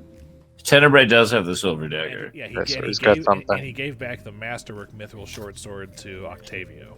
Wait, Luke. So with a +1 mithril short sword for the attack bonus and critical. Okay, it has the same critical as a longsword, which is 19 to 20. 1920. Okay, yeah. Sorry. Okay. And then It deals 1d6 damage. damage 1d6. All right. And the attack bonus would be your base attack bonus, Which is 3 plus your strength, plus 1. plus 1 for being a +1 weapon. So 5. All right. Yes. Fuck it. Okay, cool. Alternatively, it can also work with your hand at the apprentice using your intelligence instead. I was about to say I can throw that. So groovy. Excellent. That's the reason it's useful to have. That's perfect. That'll be like my little like Kia! Like just like Also- fucking also, just like yeah, be able to it whip deals, that shit it out. deals piercing damage instead of slashing damage, Ooh, that's actually good to know. Thank you. especially since you're about to go underwater. Yep. Wait, what? Wait, you don't just get to say that. Wait, what? You just said you were donning the mana ray. No, I to am, swim but through. he's like, it's good that it does this damage because Well, you're going piercing- underwater. Piercing going underwater, it'll move better. There's less water resistance. That's fair. That's all fair. weapons that are not piercing weapons take attack roll penalties when you. All go right, underwater. so I go, all right, boys, I'm getting a vibe right now. I draw the goddamn mithril short sword and I dive into the water, and you see me kind of transform into a humanoid manta ray as I go like shooting down the fucking tube. Okay, please hold while I adjust the map. Also, Tim is worried about me and is on the rim of the well going, ah! Ah! Oh, that Tim. Okay. Yeah, Oh, no. Tib'resh is chill because he knows I can breathe obviously under. he can't follow you down there. Yeah, that's why he's freaking out. Because I've never been able to do this before. They don't make a bird cloak of the mana ray, do they? That'd be the fucking coolest goddamn thing ever. Me and this little, like, hawk Like man. the hawk flies in and can just swim underwater. Dude, that'd be sick as fuck. All right, sorry. What's up, Luke? Hold on. I'm just doing things. Just stay where you are for a minute. I'm gonna take my dishes to the other room real quick. Right back. Okay.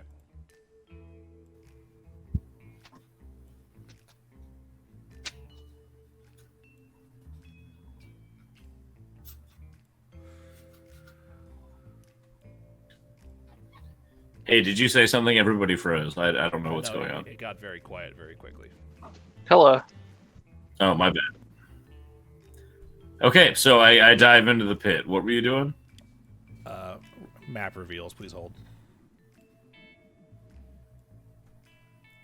Nope. Why? I can't believe I can breathe underwater. This is the fucking coolest thing ever. I knew this would come in handy at some point. It was almost like there was a reason it was put here. All right. So I am taking Dillon On this actual map, below the cathedral. Yeah, I see it. Oh shit! Is this all underwater? Yep, this is all underwater. The underwater started at the top of the thing. Of the well. You froze again, so I'm gonna wait. Out of curiosity. Also, everyone's frozen right now, so if I'm talking over someone, oh, sorry. Can I cast spells underwater? Yes, you can. And yes, okay, cool. Fire spells will still work underwater. It basically just boils the water instead. Ooh, I don't want to do that. That'll boil me alive. All right, sorry. I was just curious. Continue what you were saying. Everyone froze, so I didn't know what was going on. As you come down here, the ceiling of this entirely flooded chamber is 15 feet high, supported by square columns of stone that measure 5 feet to a side and are completely crusted with algae. Ruined doors to the south and the west provide further access into this part of the complex, while to the north, a heap of rusting, algae-caked rubble lies below a 10-foot diameter hole in the ceiling, which is the thing you're coming down right now.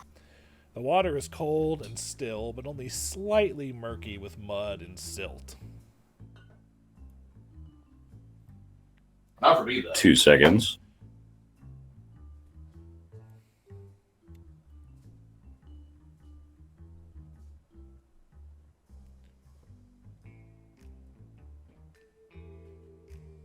Okay, I believe the prudent thing to do would be to go back real quick and poke my head out of the water and let my boys know what I see before I continue exploring. Well, I'm not finished. Never mind. Okay.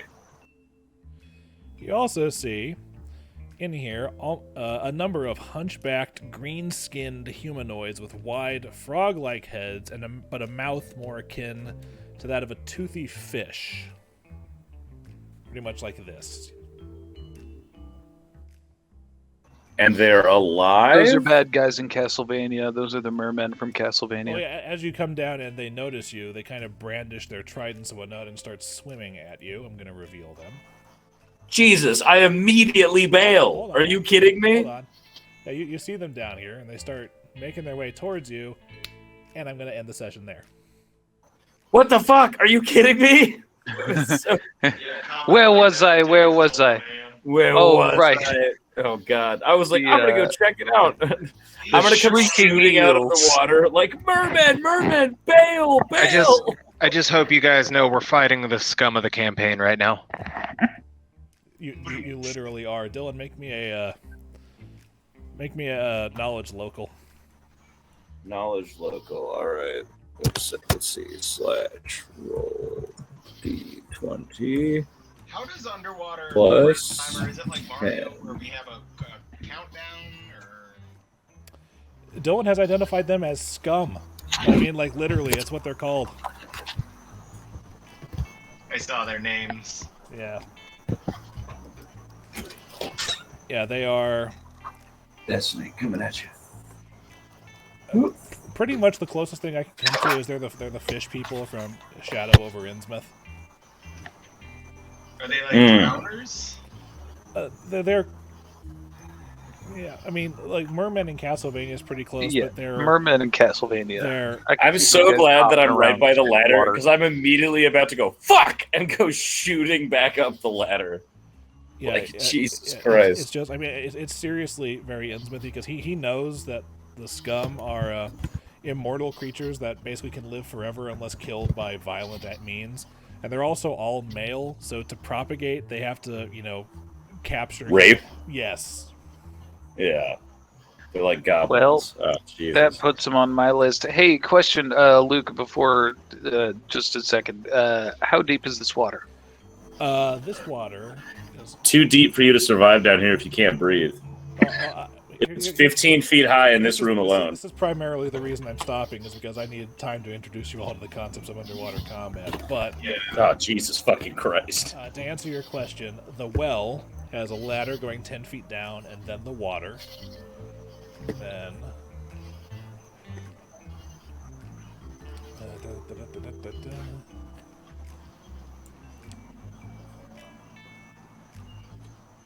I can't can't cast any spells underwater because all of its verbal components. No, you can cast verbal components underwater because the spell still knows what you're doing, kind of. If most of my spells are whether or not people can hear them, though. Drop your mic so we can hear you better. Most of my scald spells are whether or not they can hear me for it to take effect, so the sound won't carry. Well, fortunately, there is a spell in your party's possession that would be perfect for you then, because I believe, if he hasn't learned it already, he at least has a scroll of air bubble. So Flickie could cast air bubble on you, and then there's basically just like a Sandy from SpongeBob, like bubble. Beautiful. So that would work. But yeah, pretty much underwater, you can hold your breath equal to a number of rounds equal to your Constitution score. But every time, nice. But every time you take an action, it drops by 2 instead of just 1.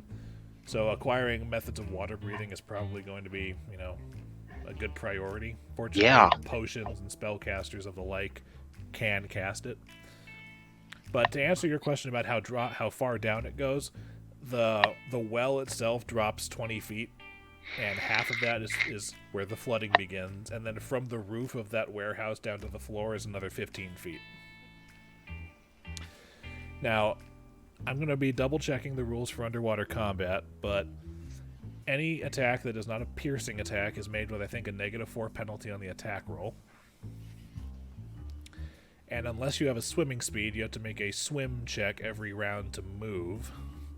And depending on the result of your check determines how far you can move in that one round. Okay. Oh boy. Should be interesting. Well, shit.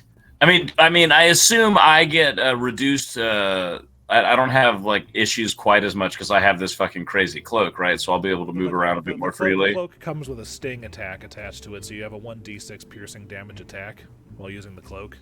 Well, I mean, spells. I meant just as far as moving underwater, because I can like breathe and like you've got a 60-foot movement speed. You're good. Oh shit, baby! Yeah, you can move double what you can walk with that thing on. God, what a cliffhanger! This is yikes. Yeah, I want to look for some cheap water breathing items. Like, if nothing else, we can have our merchant lord ship them in. Well, I will just let you know right now. There are plenty of people who could cast water breathing on you. There are also potions of water breathing that are readily available in town. How long does water breathing last? Depends on the caster level, but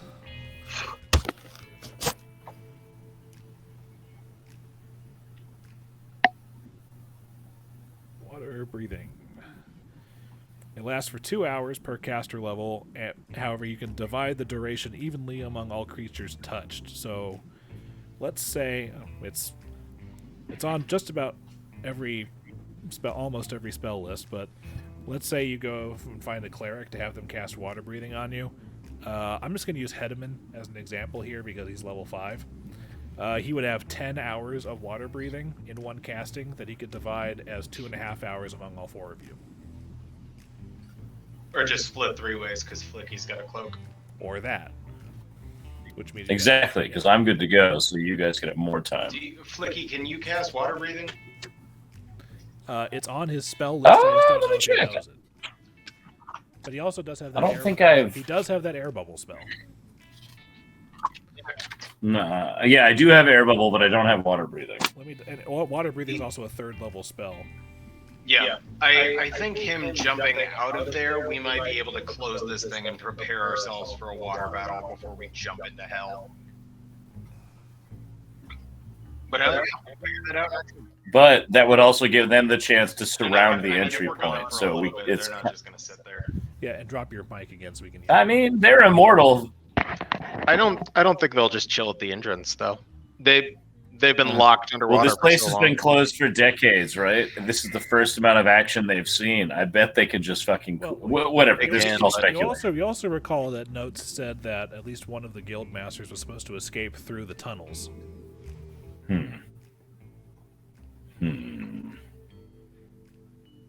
So we could either not go this way and try somewhere else. And if it's flooded, that probably didn't happen. No, I mean, if there's a way out, and they flooded it somehow, Where's the other entrance? There's got to be a way to.